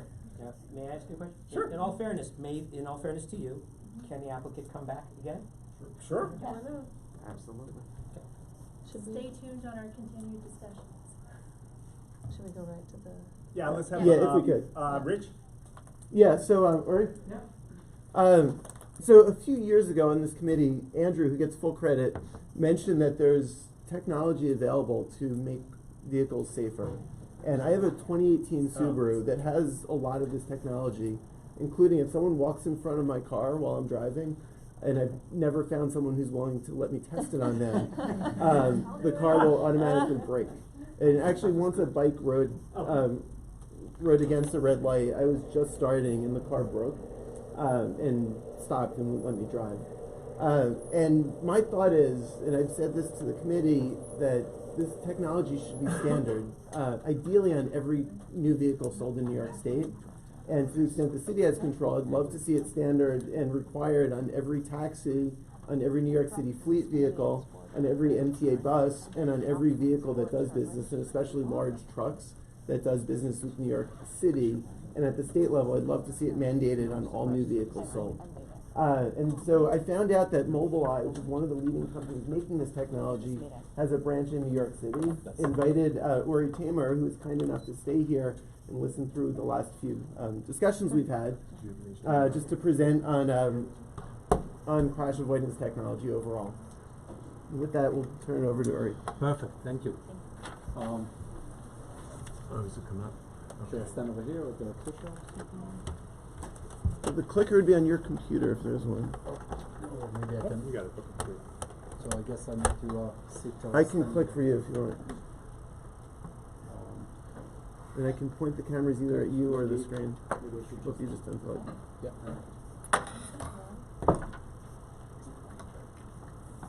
So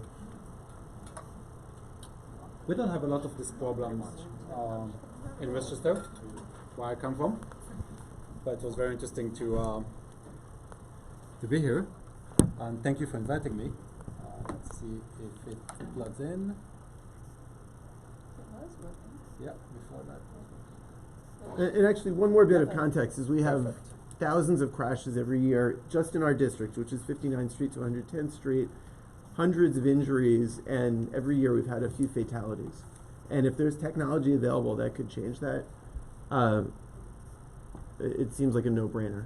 And initially, when we discussed this, we were talking about for-hire vehicles and taxi cabs, because that's an industry that can be controlled. I'll mention these also.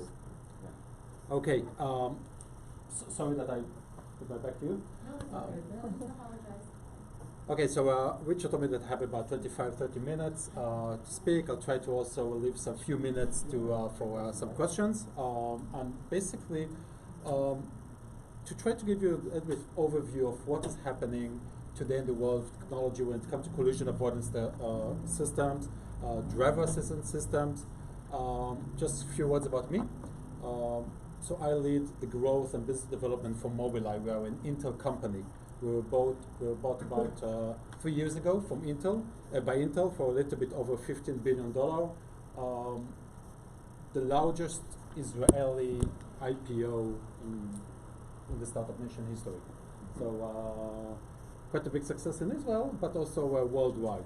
And we are basically we are the world leader in what's called driver assistance system. So what are we not going to talk about today?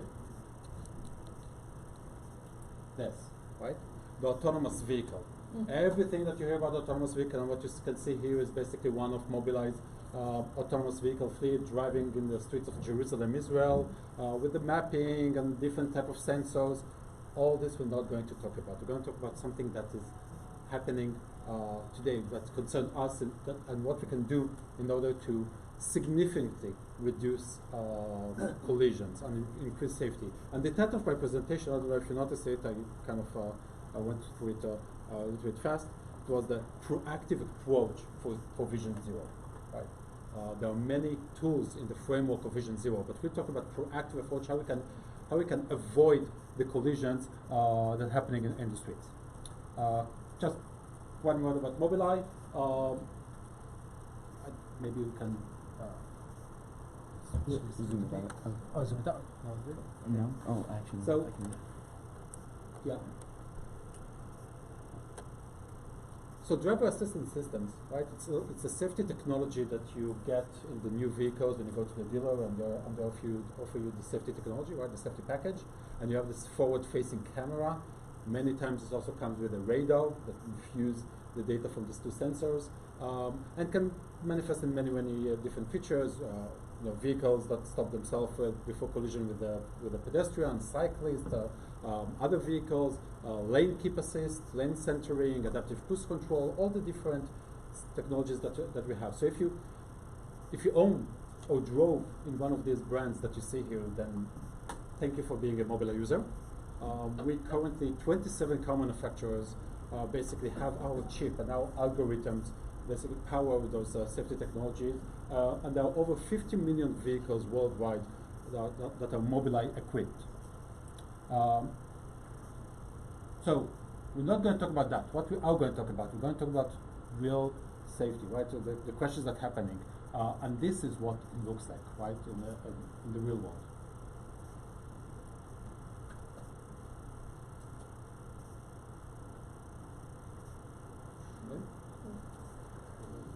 A typical left turn scenario by a heavy duty vehicle or a commercial vehicle. In this case, it's a bus. It can be a garbage truck. It can be a delivery truck.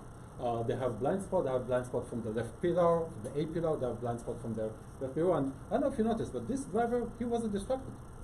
He was paying attention, right? He might have a cognitive distraction, but maybe the pedestrian was in the blind spot. But this is what's happening. By the way, luckily for everybody, and especially for that guy, the pedestrian is good. Nothing major happened to him.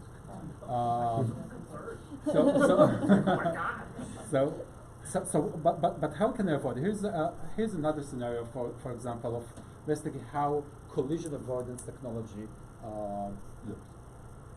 Oops. Okay, another left turn. What you see here, basically, pay attention to this. This is the front of the vehicle. This is basically what the driver can see, and here is the left side of the vehicle. And another typical example of a vehicle turning left.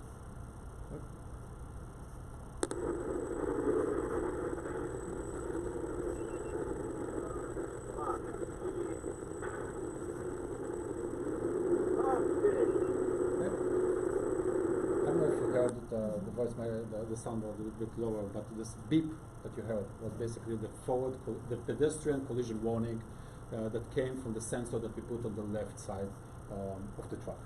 It's not just pedestrian and cyclist. Here's another example, very typical urban rear end, near miss, almost a rear end in the city, again with a bus. And you notice that the driver here is distracted, looking down at a piece of paper, maybe to see what's a different route. Or the next turn, or the bus.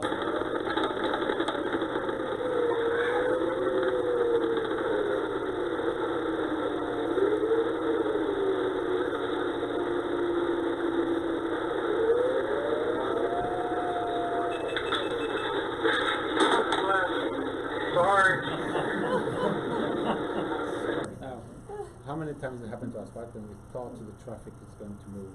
But in this case, there was a pedestrian crossing the street, the vehicle in front stopped, and we were either distracted or thought that the traffic is moving, and thank God there was a alerting the coming to the driver. So, what's happening here? Just some data that I pulled off the internet for this presentation. What you see here, this is a map of the crashes in New York City in 1 month of January 2020. Only one on City Island, though. Might be the safest thing. Right? At the bottom left, it might be a little bit hard to see, but in January 2020, we had one cyclist fatality, 9 pedestrian fatalities, and 6 motorist fatalities. 16 fatalities from road crashes and thousands of crashes in New York City in 1 month. The map for 2019 is a little bit even more grim, right? This is what's happening in New York City. So we have Vision Zero for many years, and the city does a lot to try to curb collisions and make the city safer. But it looks like we did reach some kind of an asymptote of some kind of a threshold. This last year, 2019, was another peak year of fatality with pedestrian in New York City. I'll move forward. And when we talk about driver assistance systems, usually we can differentiate them, put them in different categories, right? So we have the lane detection, basically either alert the driver or actuate the vehicle to keep the driver in the lane. Thanks, Mark. To keep the driver in the center of the lane without an unintended lane departure. So either you forgot to use your turn signal and you drift from the lane, or you just either we alert you or we keep the driver or the vehicle in front. We have all different kind of vehicle detection types of safety features, pedestrian, cyclist, and blind spot detection. Right, blind spot detection either for vehicles, but also from pedestrian and cyclists for large vehicles. Here's something that you might not know. This technology can come not only in new vehicles. This technology can also come as an aftermarket. We can retrofit existing vehicles with some of these features. Mainly what are bolded in red, right? So we can turn a used vehicle into a semi-automatic vehicle that can stop itself when there is a collision, but we can warn the drivers, right? And there's a lot of research and a lot of case studies to show how incredibly effective having these alerts coming to the driver. We're talking about alerts now. We're not talking about the vehicle automatically stopping itself, Exactly. correct? For Exactly. aftermarket. For Right. aftermarket. For aftermarket, So, yeah. so when you're about to rear-end or you're about to hit a pedestrian or cyclist, you will get an alert 2.5 seconds before that, or 3 seconds before that, depends on the alert, depends of the timing. That list of manufacturers of vehicles that you had on in an earlier slide, is it after a certain year that this technology is automatically installed? That is depends on the manufacturer and depends on the model. What was the last thing you said? The The model. model. Oh. US DOT, or to be more specific, the NHTSA, did come to an agreement with about 20 car manufacturers to have voluntarily put this technology as a standard in every model starting 2022. Right? But here's the problem. We know that the average age of vehicle is on the rise. Better quality, and we already know that with commercial vehicles, with fleet, whether it's whether it's a city fleet or private fleet, they have the existing vehicles. Most of them do not have any type of this safety technology. So even if every single new vehicle today will come with this technology, it will take many, many years until you reach enough critical mass of this technology, right? So one way is to actually retrofit it, right? Do you know what % of the market of new car sales those 20 manufacturers represent? Almost. I don't have the exact number, but it's Big names. almost 98%, 99%. Oh, great. Wow. Yeah, How almost much all does it vehicles. cost to retrofit your car? Yeah, that's an important question. So that depends. It depends on the vehicle, depends on the features, depends on the type of system. it can come from $600 to $6,000. So that's the And range. Is the asterisk there saying that for buses and trucks, you can only do the blind spot detection? Is that what that No, asterisk that means? asterisk basically means that it's for large vehicles, right? It's not for passenger vehicles. Oh, or that something like that. function So is the for- I blind see. spot Got it. Okay. detection. We have two problems. One of them is that when it comes with this new technology on new vehicles, you can turn it off. Yeah, you can turn it off. Maybe not if you bought it to protect your family, right, or to protect yourself. But if you're a commercial driver, getting on a delivery truck or on a bus or in a cab or a taxi or something like this, you can just turn it off, right? There is no way the car manufacturers will disable this feature, turn it off, because they want to sell cars. Another problem is that this technology is not available for every type of vehicle, okay? Generally, you can classify vehicles into different classes. The class 1 is passenger vehicles, lighter vehicles. Class 8 is the heavy-duty trucks, or garbage trucks, or something like this, right? So when it comes to passenger vehicles, and almost every new commercial of cars today already have, they show you this technology, right? So you can have the most variety for this type of vehicles. Same goes for the heavy-duty trucks. Usually those trucks, they don't go inside the city, right? We're talking about the long-haul, semi-trailer type of trucks, but you can also find this type of technology. But when it comes to buses, transit buses, delivery trucks, garbage trucks, you just can't buy this technology with a new vehicle, right? Either because the market is too small for the OEMs, for the car manufacturers, vehicle manufacturers to develop, to invest in it, and it's just not available. So the only way to retrofit. On all of the buses that the MTA has and will purchase from mid-19 going forward, the blind spot on the left has been eliminated. I mean, it's not going to help you if the operator is looking down like you were in the video, but the blind spot has been eliminated. I will mention the New York MTA a little bit later, because New York MTA, there are already 150 buses in New York City that have one of Mobilizer systems. Excellent. And I've seen the pedestrian signal. Yeah. I was going to ask you if you know about that. Yeah, so that's I'll mention it. Okay, so a little bit numbers. I know you probably all more of that than me, but if I looked a little bit about the data that comes from New York City. Unfortunately, the last available data is for 2014, but we can assume that not much has changed since then, right? And, so over 48,000 crashes were in New York City, right, in the 5 boroughs, in 2014. Out of them, about 239 fatalities, injuries, and the other crashes were property damage. Now, some crashes, about 90% of them, there's no factor reported, or you couldn't attribute a factor to the crash. Sometimes you just investigator they don't know why.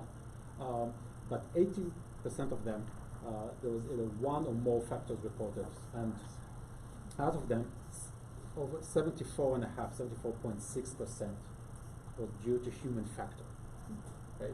Now, some technology, or this technology, cannot really help with vehicular factors or environmental factors. That's okay.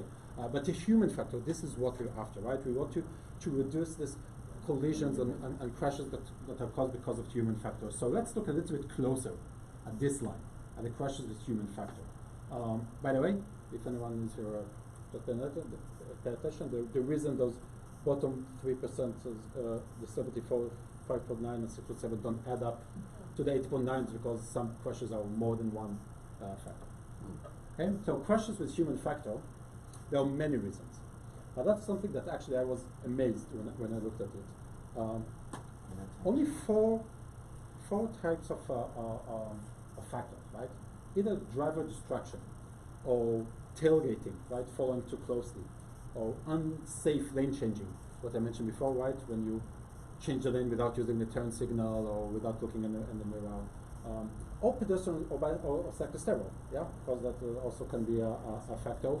This contributes to 72% of the crashes that are with human factor. So 72% of these crashes can be dealt if you only found a way to fight driver distraction, tailgating, unsafe lane changing, and pedestrian and cyclist error. So I'm not going to go back to the slide I showed before, but if Are you these remember, current figures? this is from 2014. 14. 2014, right? So that's a lot of the electronic things that people are now have made inattention a little bit less of an issue. You know, hands-free this, GPS talking to you without you having to look at it, things like that. Yeah, I think that we did have a lot of handheld devices already 2014. It's not that long time ago. On the other hand, maybe you also have more technology and more use of this technology in the vehicles. But that I don't know the other. Maybe 60% or maybe 80% more, right? But human factor is a major contributor. Just this is an example of systems you can retrofit, right? The MTA, by the way, as I mentioned, they have those systems on the right. Mobileye already started working with with the bus manufacturers. So even today, the MTA can retrofit their buses, but every new bus that they order can also come with this system directly from the bus manufacturer. Just a little bit of geek video, just to show you basically this is how Mobileye sees the world, right? Of course, that's not a driver, but this is how we do it. We do it with a video, and we can detect and classify in real time the different objects of the world, whether it's pedestrians, cyclists, vehicles, lane markings, the distance, traffic signs, traffic light. Also show you some cool stuff we can do with the data that basically we can collect or harvest from these sensors. So as mentioned before, aftermarket or retrofitting vehicles can provide you with life-saving features, whether it's a forward collision warning, pedestrian collision warning, lane departure warning, headway monitoring warning. In our opinion, every single large vehicles, commercial vehicles that enter the city need to have pedestrian and cyclist collision warning. Can the user set the distance at which the alarm will go off, or is that automatic? Depends. So it depends on the feature. The user can set the distance where the tailgating, for example, will come off. When it comes to collisions, then there's nothing. The second or the millisecond when we notice that the time to collision is below a certain threshold, we alert to the user. When it comes to commercial vehicles, to fleet, then usually it's the fleet safety director or the fleet manager. They decide on this feature, and then we lock the system. And the vehicle speed is taken into account when the alarm goes off, I assume. Absolutely. The vehicle speed, the vehicle in front of us, speed, the velocity, trajectory, everything is taken into account. Right? Have you had any feedback from insurance companies? I would imagine they would be delighted about this because there are billions of dollars to be saved. You bet. Absolutely. People first, but absolutely. We already started. Several insurance companies started offering insurance products that are conditioned on having this type of feature.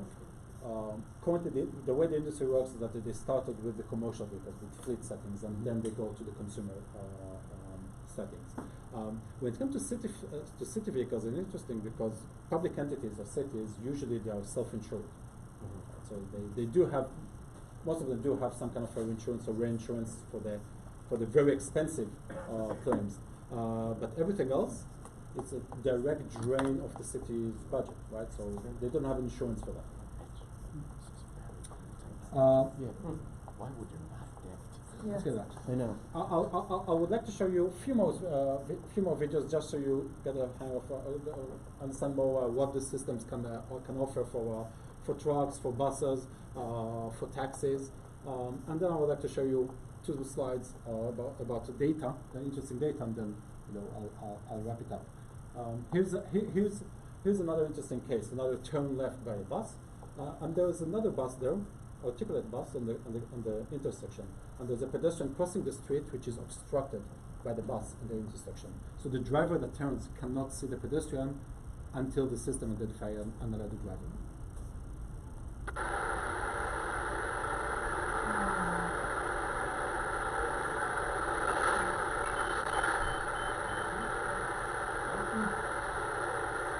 don't know if you heard the beat. Mhm. Yeah. It was a little bit, right? Here's another example of a driver approaching the intersection at a pretty high speed, 20 miles per hour. You can see here the speed on the screen, so by the time they approach we're talking about aggressive driving, approaching the intersection, again, pedestrian crossing the crossroad, occluded or obstructed by the vehicles that are stopped there. And pay attention to this part of the screen because that's the forward-facing camera.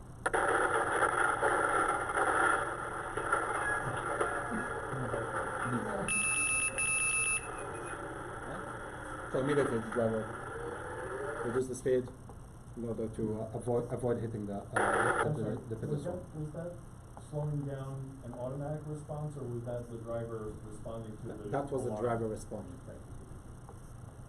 Here's another interesting case. It might be a little bit harder to explain, but I'll try to do my best, but it's a very common and dangerous case. The driver turned left.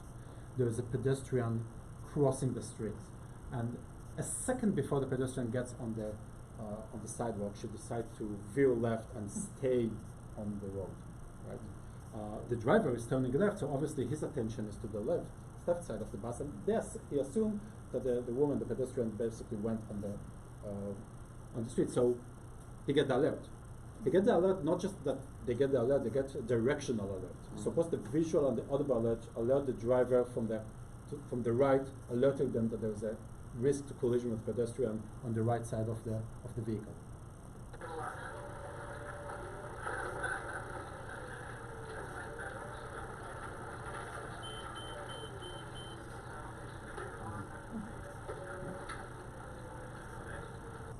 So get the alert, also look right, see what's happening, and slow down.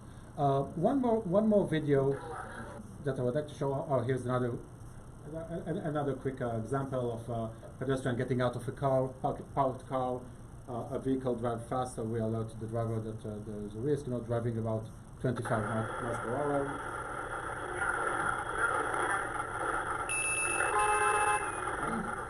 So now if you notice, the driver got the alert, immediately looked to the right and used the horn to alert the pedestrian. Really smart pedestrian getting I out outside. I have hundreds of videos like that. Does the alert tell you left versus right? Yeah, in this system, that's Baba, back to your question. The more expensive or elaborate system is multi-cameras. You get a directional alert, right? So multiple displays and sensors. The driver's looking at a video screen? No, but the driver gets a display that you get a visual alert, right? So you see here, for example, the top right side, that is the master display or the main display in the center. So when there is a risk to collision with a pedestrian, you get this red alert, right? Very similar, for example, in your vehicle when when in the blind spot, if you have a vehicle on the side camera, on the side mirrors, and there is a triangle, something like this, it flashes when the vehicle passes, right? Yeah.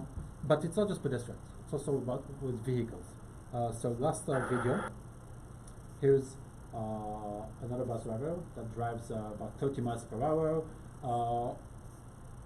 We blur the face, of course, for privacy and legal reasons, but we kept the eyes open just to see that this driver drives 30 miles per hour, bus loaded with passengers, with his eyes completely closed. Decided to fall asleep while driving the bus, approaching traffic that came to halt. He's driving with his eyes closed to record.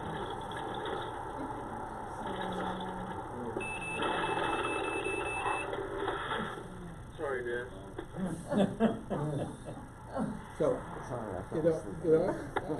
every time that I watch this video, you can imagine not just. I think about the person in this SUV in the front, because she or he came back returned to their home that day without even knowing what could have happened. If a bus rear-ended you at 30 miles per hour, that would be definitely multi-fatality incident. So, new vehicles can come with this technology. We can retrofit existing vehicles. whether it's taxis or buses or sanitation trucks or every type of vehicles, whether it's private vehicles or vehicles that we use taxpayer money to, or the city owned vehicles. You know what that video proves? Like in our subway trains, where there's something called a dead man's control, where to keep the operator alert, you have to tap something every few seconds. Maybe the bus driver should have that as well. You know, it's the dead man's interesting. control. Yeah. Pelham 1, 2, 3. It's interesting because with fleets that we work with, Falling asleep while you're with driving. fleets that we work with, we do. These drivers, they not just bus drivers, with commercial drivers, you know, they work long shifts. Many times they don't get enough sleep, so that's why we're confusing. Last topic, which is interesting. When those type of systems are used by the city vehicles, what we do is that we record the location and the type of every near miss. Near miss is a collision warning, right? That we get. Now, we already know that maybe 1 out of 4 crashes are actually being reported to the insurance or the police. But the real question mark are where all those 99.9% of the time where something almost happened, right? That basically it's a near miss. So what you see here is basically Lower Manhattan of data that we got from the New York MTA, right? Those systems that we have on the New York MTA. These are the hotspot, the most dangerous or more prone to collision with pedestrians or cyclists on those bus routes. And you can zoom in and try to Scroll that to the Upper West I know, Side. I was like, can you do the Upper West Side? and that's why I didn't put the Upper West Side on. Do you have the data for the Upper West Side? Sorry? Do you have data for the Upper West Side on near misses? We basically, the New York MTA, they have the data for every bus on the route. That's right there. Right? No, I think that's Canal, isn't it? No, it's too far north for Canal. No, it's I mean, just sorry, south of 14th. 14th. 14th. No, you can see 14th is labeled. No, just a quick just a quick word of a quick warning. Just because 14th. just a quick word of a warning. Just because the dot is big and red doesn't mean that it's really dangerous, right? Further analysis need to be done, right? So it might be impressive, but we need to analyze. And by analyze, I mean this. So we can actually see the exact location where those near misses happened, right? So what you see here is Second Malcolm X Boulevard, right? There is no crosswalk in this intersection, right? But the city designer, the designer, the city planners basically look where they're indicating the pedestrian to cross the street, right in the center of this 3 lanes merging together. And that's basically where the city asks the pedestrians, hey, guys, please cross the street right here, right? You see this curb cut. Now, we get a lot of blind spots. We get a lot of blind spots for buses or vehicles that come from this direction. Why? Because these vehicles, they park here illegally. Okay, so they park illegally, they create blind spots. All the city needs to do is to put a no parking sign. Or a baller. A baller, yeah. Daylighting on the Red west. block. Or multiple. Star Wars. Yeah. So all the city need to do is put about 40, 50, 60 feet ahead, basically clear the blind spots from the entire intersection. And that's what you can do with this data, right? It gives you cheap and quick fixes to the infrastructure. That's something that the DOT maybe need to... Do you get this data, Kelly? I have to confirm, but I'm pretty sure it is, because we work very closely with the MTA and bus initiative, so I'm sure we close correspondence data. What would the data be called?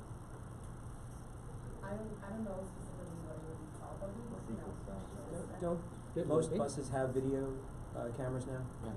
So this also can be triangulated with actual video footage, not just the alert and the data, but the actual video footage of what occurred. When it comes, very exciting. Very much like the... This isn't 2014, this is much later, correct? Yeah, this is much later. Yeah. This is, well, not much later, this is from 2016. But, later. Okay? It's really interesting Who to does see the these analysis, maps. the MTA or Mobileye?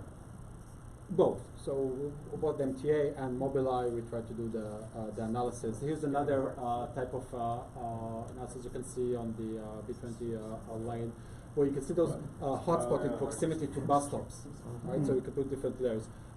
Just because we don't have a lot of time, I can't show you everything that we have in the data, but you know, the use of bicycle lanes, because we can count pedestrians and cyclists, and so we can tell the cities which cyclist lane actually getting used, and where we see a lot of cyclists going without a bicycle lane, for example.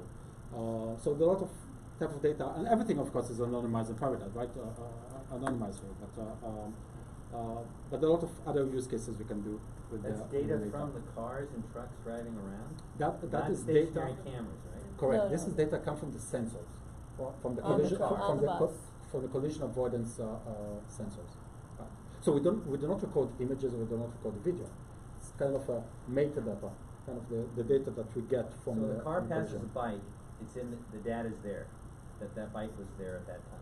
So when the car with the new Mobileye basically passes, we can count how many cyclists we have, how many pedestrians we have here.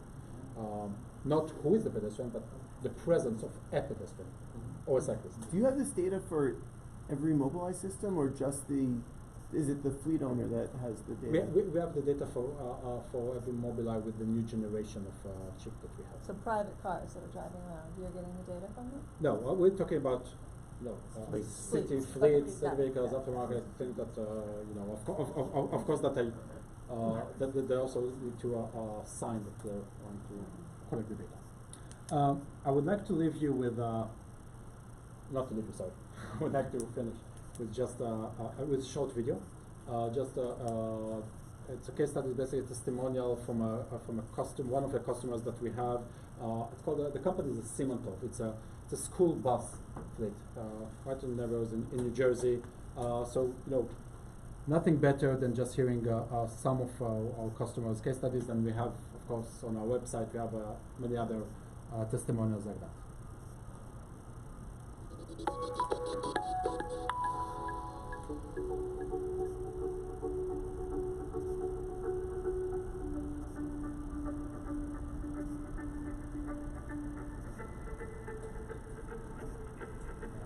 Is that just in the US?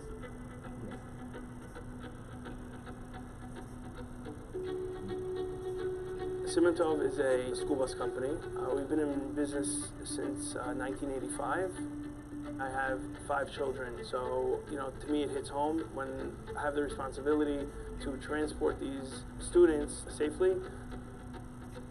Simantov transports 8,000 to 10,000 children every day through at least 20 districts. We do 350 routes plus. Simantov has a very good group of drivers, but there's always a problem with, you know, attention, because you're paying attention to a million things at one time: the kids, the road. In the past, we've had drivers rear-ending other cars. Our insurance rates started going up. For safety reasons, we wanted to have more control over the way drivers are driving and the way our vehicles are on the road. Mobileye's technology helps us to be able to concentrate more on the road and be able to get the kids home safer. The different alerts that we have from Mobileye are lane departures, tailgating, alert you if something comes running out into the path of the bus, and when you're just sitting in bumper-to-bumper traffic, it'll alert you when you're getting too close to the vehicle in front of you. When you're loading, unloading children, Mobileye will tell you if there's a car coming, so you can be prepared, you can pay attention, you can act more quickly if there's going to be an incident. When the kids are bouncing around the back of the bus, if I move my eyes for 30 seconds, I could have a car in front of me. So Mobileye has helped in more ways than you can imagine when it comes down to possibly having a collision, and that's what it's meant to do. It gives you that distance where you're putting the children's safety in #1 priority. We saw a definite reduction in front-end collisions. We're down, I would say, at least 50 to 60%. Definitely saw a reduction in insurance loss runs, so we're hoping next year to see significant savings on insurance. I think Mobileye can be a game changer for the transportation industry because it keeps everybody safer. And I honestly think that it would be really helpful if they were in every bus across the United States, because it might save multiple children's lives. Mobileye.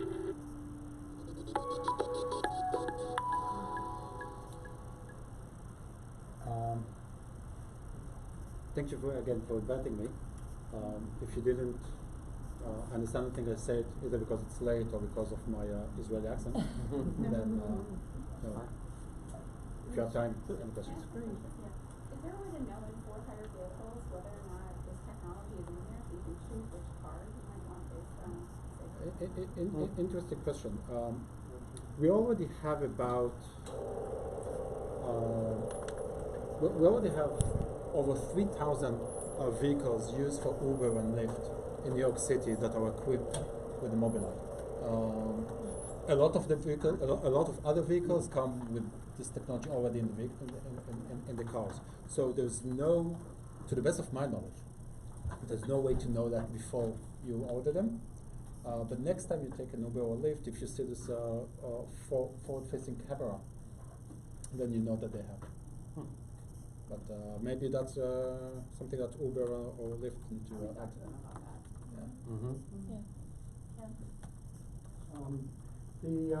As you probably know, the most dangerous vehicles on New York City streets are garbage trucks. What if there were a city law that said that every garbage truck had to have this technology? Would that make a difference? And also, do you have any competition? Are there other products? Yeah. So garbage trucks are an interesting case. Garbage trucks mostly, early in the morning, right? Usually, even though in New York City, even in New York City, I think maybe I'm thinking of Westchester now. In New York City, it's all around. But garbage truck, they really need the pedestrian and cyclist detection at nighttime or when it's dark. Also, in order for that to be really useful, but also to justify the return on investment. Well, the visibility is not great from those vehicles, so they need it all the time, I think. So exactly. Up until up until last year, there wasn't any technological solution to retrofit garbage trucks with pedestrian and cyclist detection with nighttime, only daytime only. Only the latest generation of systems are having this discussion. So we started discussion with the New York Department of Sanitation. Go slow. But hopefully one day it will happen. But that's only for the New York City-owned garbage trucks, not for the private vehicles.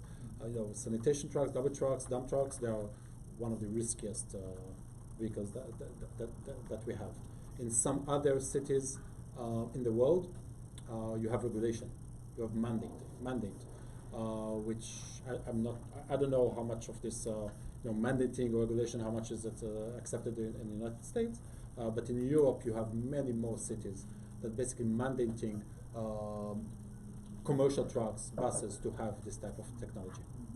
Does the interior noise of the vehicle mean that the operator might not hear the alarm, or the alarm can be adjusted to compensate for like a loud garbage truck? The alarm is loud enough. Loud enough that you can hear it.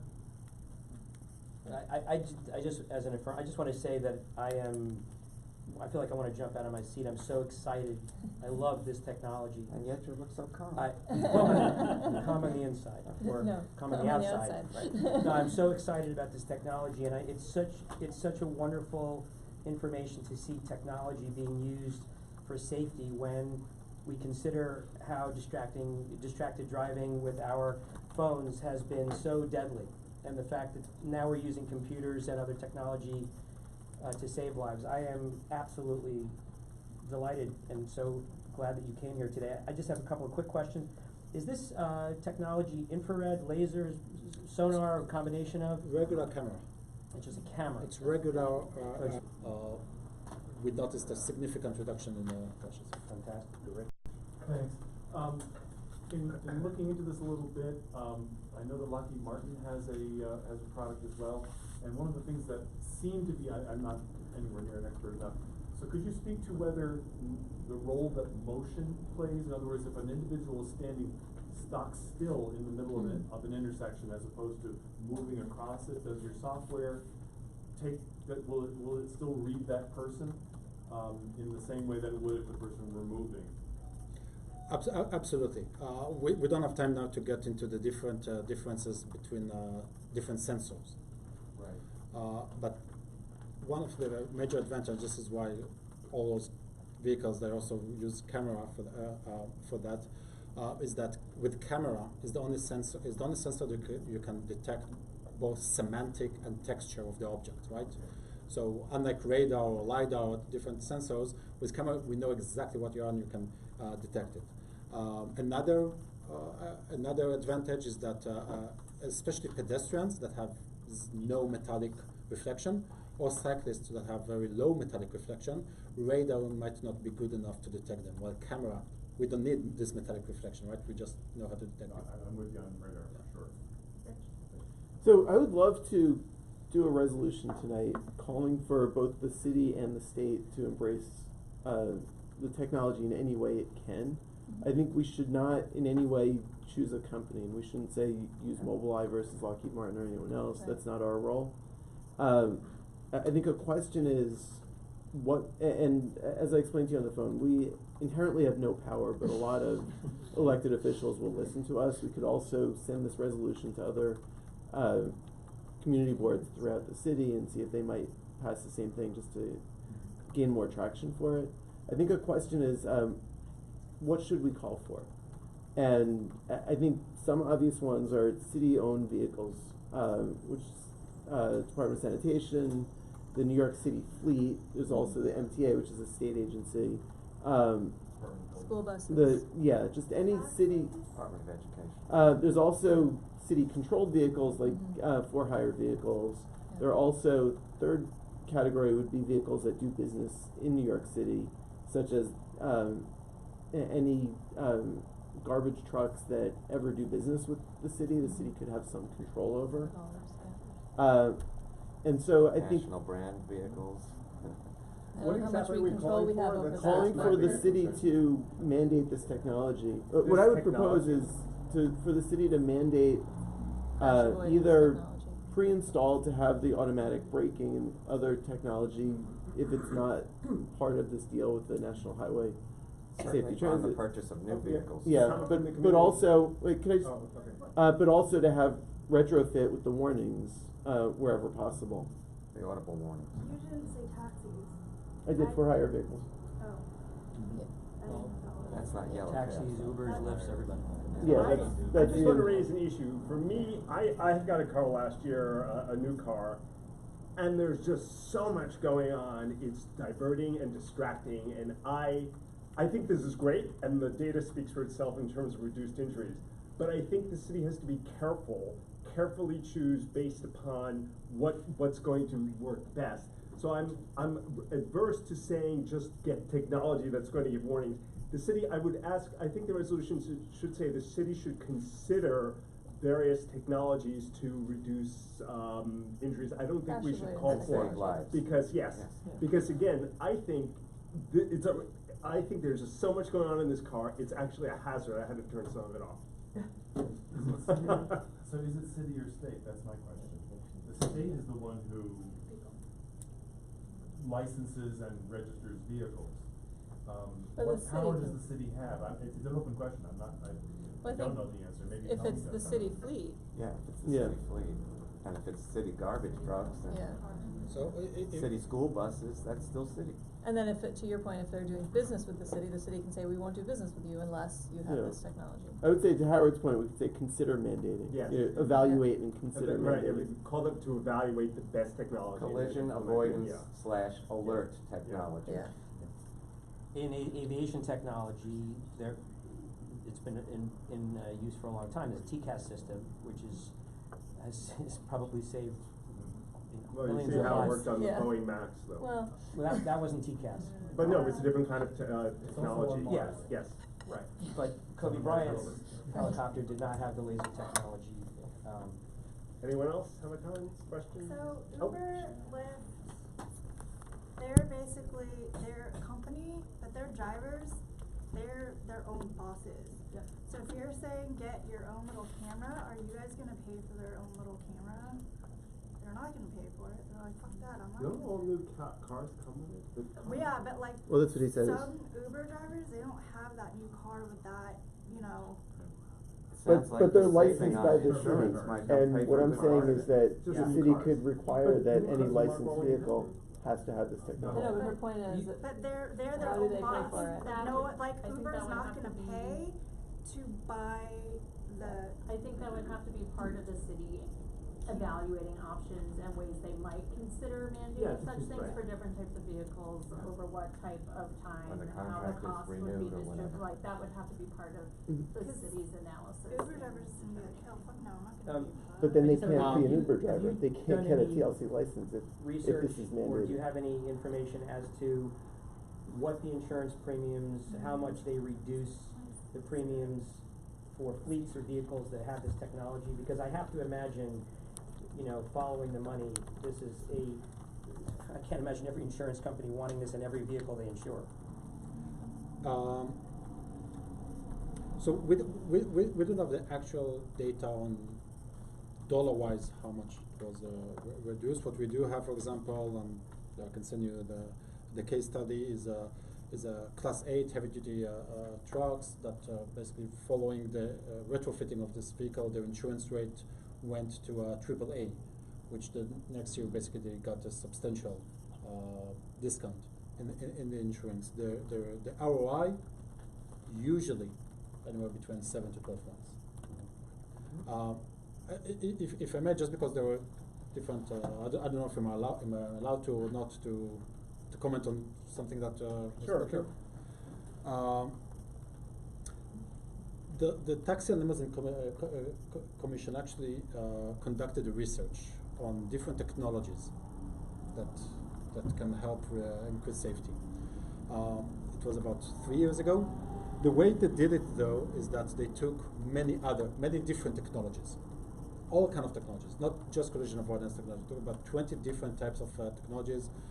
One of them even type of iPads that you put in the vehicle and stream real-time data, and then they bundle those results together for the results. So, you know, when you spoke about how to call it, it's driver assistance systems or collision avoidance technology. Right? The second thing that you know I can basically contribute is we should also look at what's happening outside of in other places in the world, right? How other regulation works in other places in the world. What we do see happening is that a lot of either states or countries or cities they pass regulation to mandate pedestrians and cyclists, vulnerable road users, right? Detection for vehicles over 10,000 pounds. So that basically includes trucks, includes school buses, transit buses, sanitation trucks. We also see that there is a regulation about with taxis or for hire vehicles. Last thing about Uber. New York is kind of a special case because you need to have a license from the TLC. So a lot of the Uber drivers in New York, they don't use their own vehicle, they lease it from leasing companies, from that they have partnership with Uber or Lyft. Some of these companies already retrofitted the vehicles with Mobileye technology, or we also have competitors with a collision avoidance technology. I cannot disclose the actual data from them, but they saw a dramatic reduction in collisions.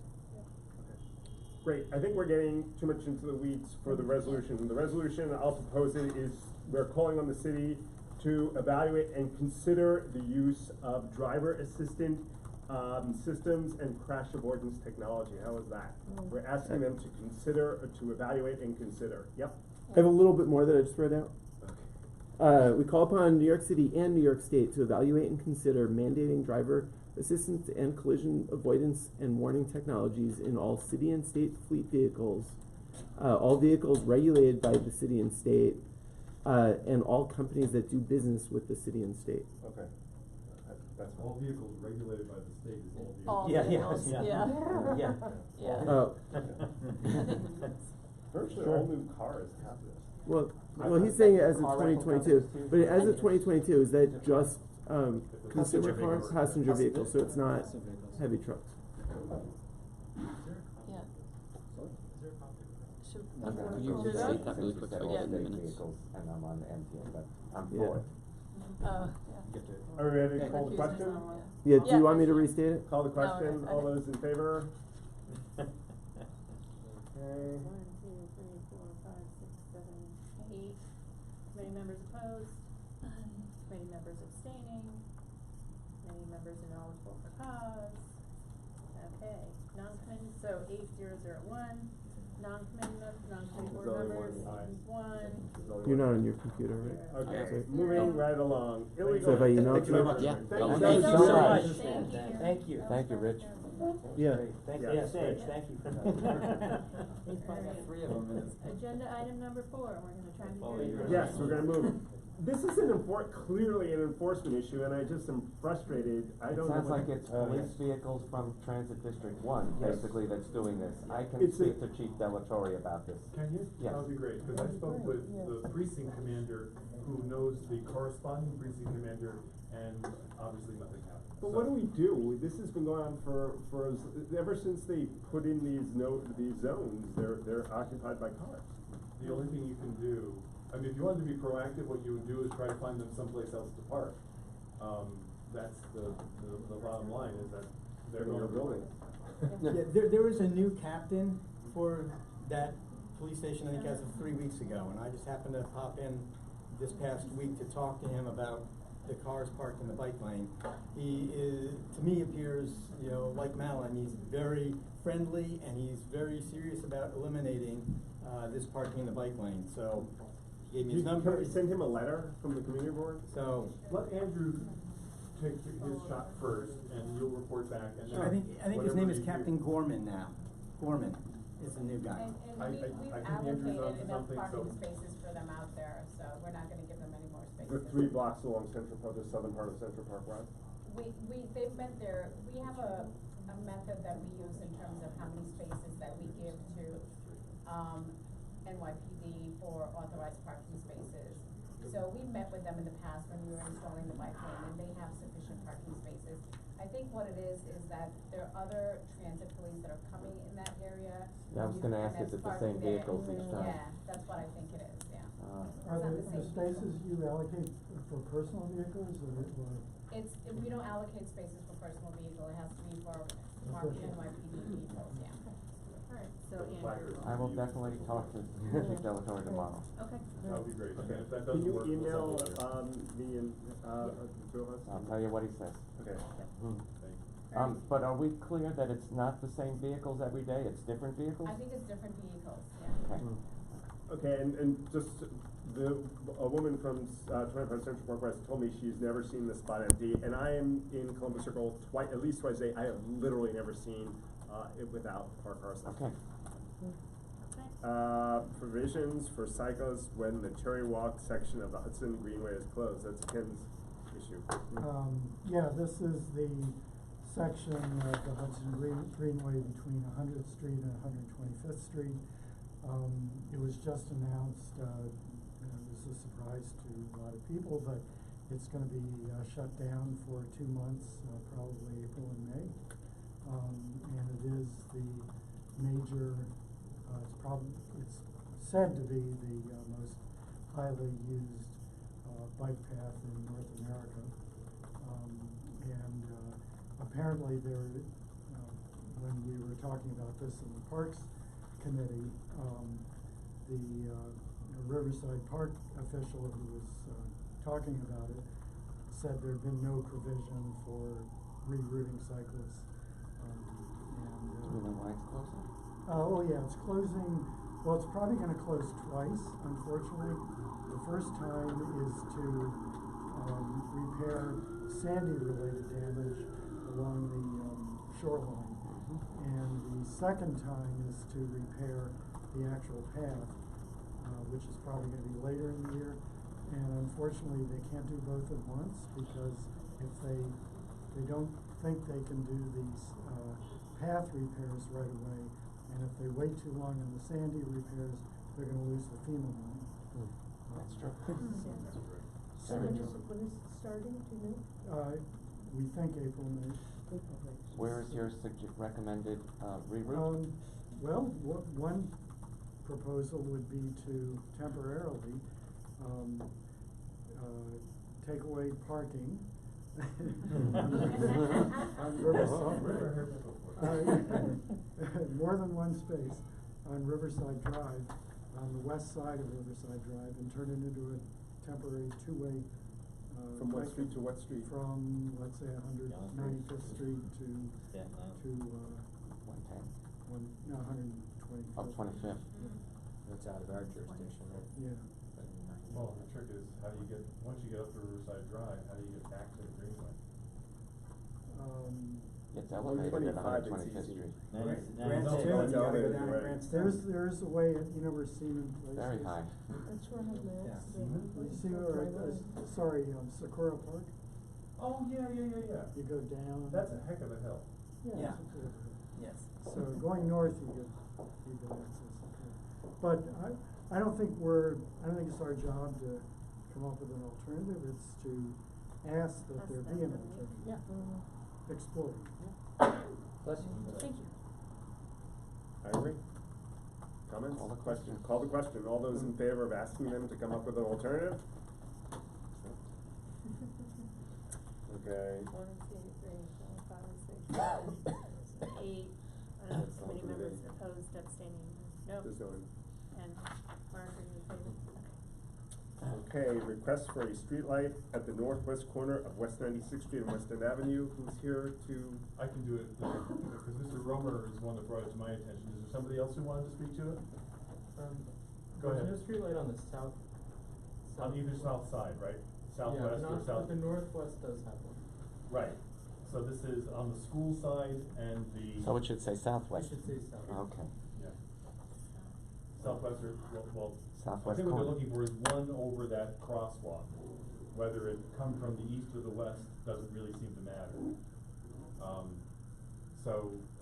And the issue is that, it's obviously a very dangerous intersection from every possible direction, coming off the highway, going Indeed. to the highway, and turning left and right to get onto it. Exacerbated by a public school, which lets out after dark for about 3 or 4 months of the year. And then there's a rent-controlled, rent-stabilized building on the corner that we all know some residents in who come to our meetings and are wonderful. And streetlights, the report I hear from the residents is that they're concerned because it's hard to be seen in the crosswalk. It's hard to see when you're driving through those corners. So even though there is a light on the north side, I think on the northeast corner, it doesn't shed enough light according to them. And I'm not sure in the cost benefit analysis what the downside is of having another street light. Yeah. So Colleen? So I think, I got this request from an elected official's office. Oh, good. Yeah, today, and I mentioned that we have two options. We can look at, conducting an illumination study to see if we can add any additional luminaires on existing streetlights, or we can look at the feasibility of installing a streetlight at that corner. Yeah. So I just routed it today to our signals division. So what's the process? How does that work? So our streetlights division will have to go out there and survey the site. They usually go out at night, of course, because it's an illumination study. So they go out at night and they will look at the existing lighting level and see if it's sufficient. And if it isn't sufficient, then we will look at probably, adding the additional arms as opposed to installing a street light, which is a whole capital project by itself. Right, because there are existing arms that from which Yeah. the traffic signal that governs West End Avenue, at least from the south, is hanging. So it literally is hanging another light on an existing, not just pole, but existing arm. You wouldn't even have to put a new arm in. Right. And I would encourage a favorable report on that, even if. Oh, sure, definitely. Yeah. Yeah, I'll keep you posted on it. The request was to increase, the wattage, but we don't do that. We don't increase wattage. Right, which makes, and considering that, is there a different standard for public schools than there is for just the rest of us? I don't think so. Probably. No, probably not, no. When I said it out loud, I actually heard what I was saying. So it's not think that. Probably not. Yeah. I just wanna say in support of this, and not only is it safer for pedestrians, but it's also, can reduce crime, Of course. to deter it, Yeah. so, yeah. Very nice. I don't think we need a resolution. You don't need a for this. resolution, Yeah. because I'm already on it. It's already on it. But Okay. we will add it to a list of follow-up Yes. items. Great. Yeah, Okay. so let's just keep track of that, Keep okay? track of it. Okay. Um, So that was the last item on the agenda before new business. Before new business, I wanna give a few quick status updates on other things because we wanna get in the habit of reporting out after the fact of things. So one is just to acknowledge that last week in full board, we did pass the curb study resolution as well as the resolution about safe crosstown direct passage through Central Park, as well as a resolution around the M11 bus. Colleen, if you have any comments on any of those, that is welcome. Otherwise, we will make sure to keep you posted as we hear back from various agencies. Yes. Colleen, do you wanna comment on any of those? On the M11? Sure. So we did get a letter from the elected official's office about the M11 bus, and we are looking at that. Community Board 4 is also issuing a resolution on that as well, yeah. Was there any discussion of the request for the study at the DOT? There, well, eventually it will become a study, yeah, I would imagine it will become one. But the request is with our bus division, they're looking at. Okay. And related to the Central Park passage, actually, Mark, I was wondering if for the Central Park precinct, I think Deputy Inspector Yaguchi changed, right? Yes. And so do we know who is the CO in that? I don't actually, and that would be a smart thing for us, maybe the three of us to meet that person, yeah. Okay. A few other quick updates in this committee. We've kind of multiple times talked about the 97th and West End Avenue daylit area. Can you go back to Yep. Central Park for 1 second? So the Borough Commissioner, has advised us that while they're going to take a very careful look at the transverses, as we kind of expected, that's a multifaceted inquiry, and so the likelihood that they'll be ready to report back to you in March is limited, but they are putting their thinking caps on about that.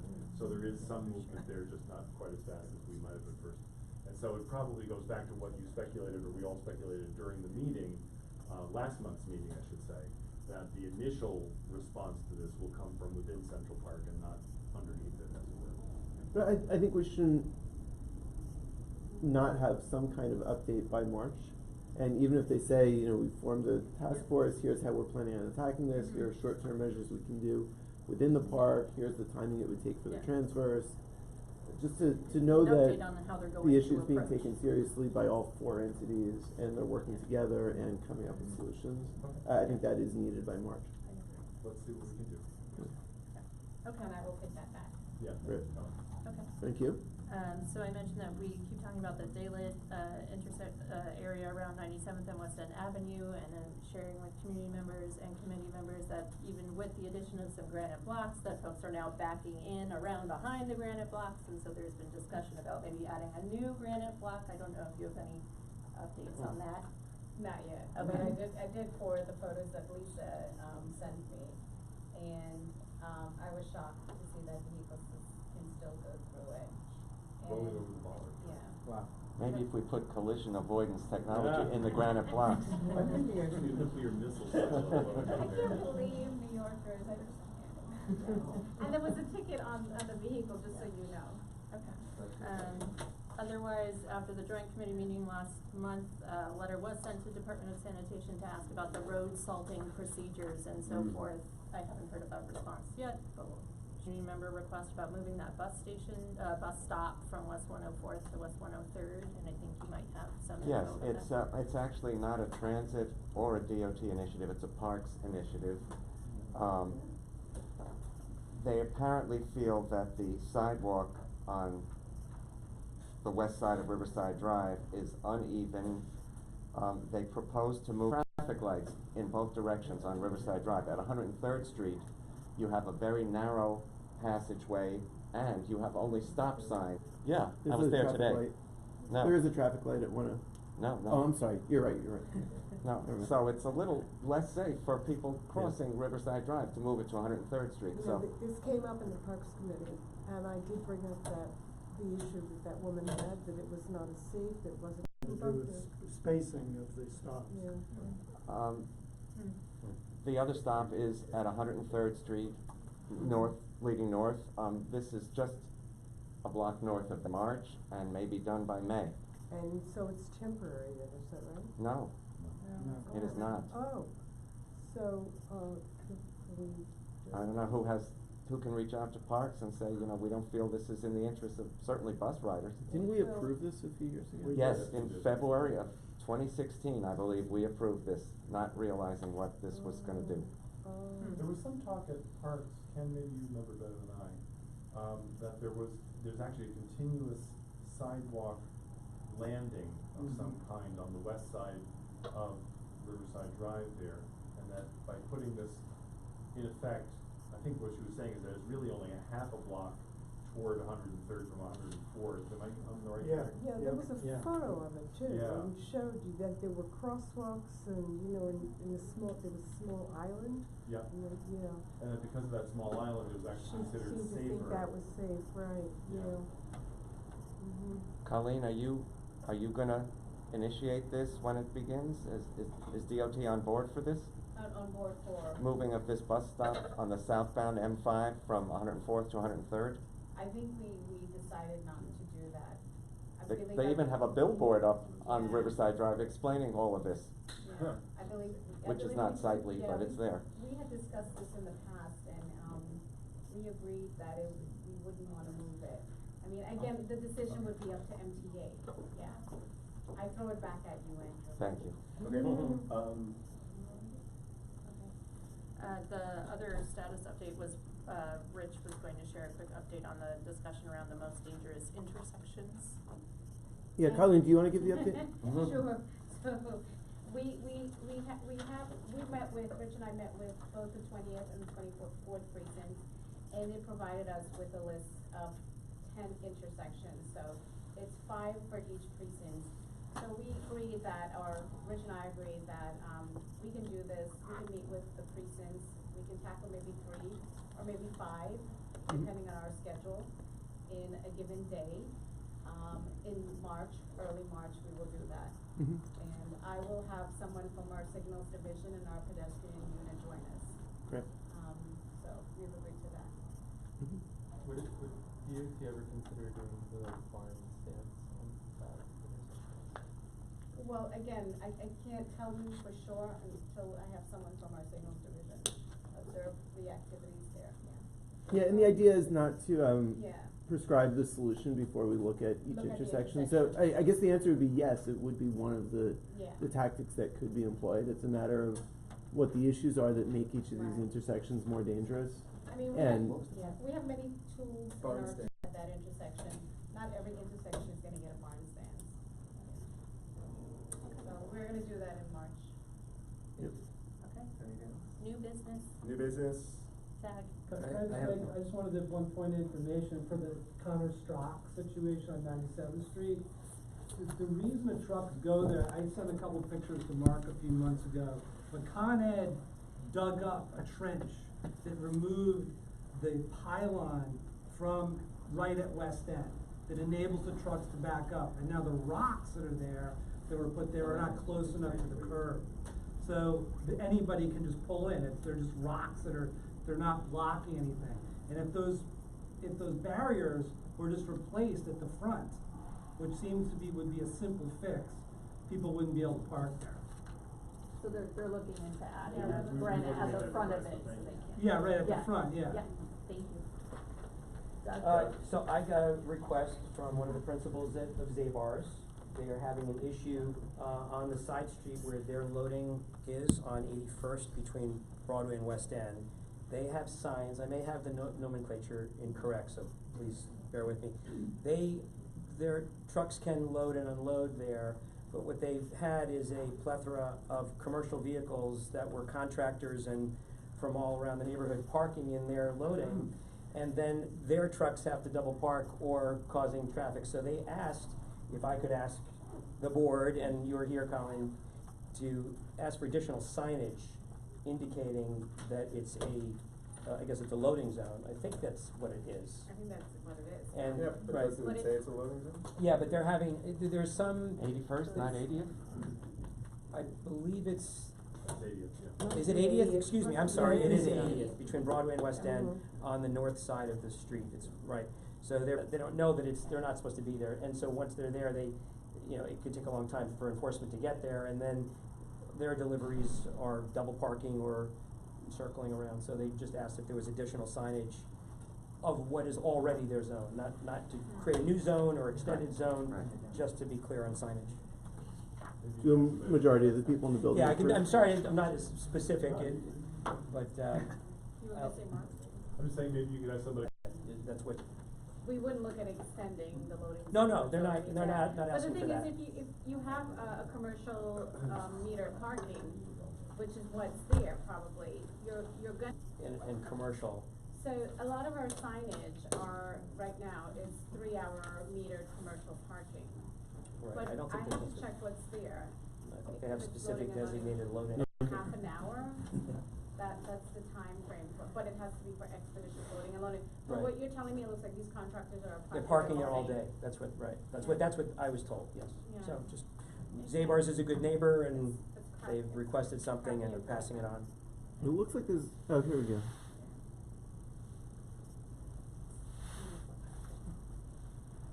Okay. Oh, yeah.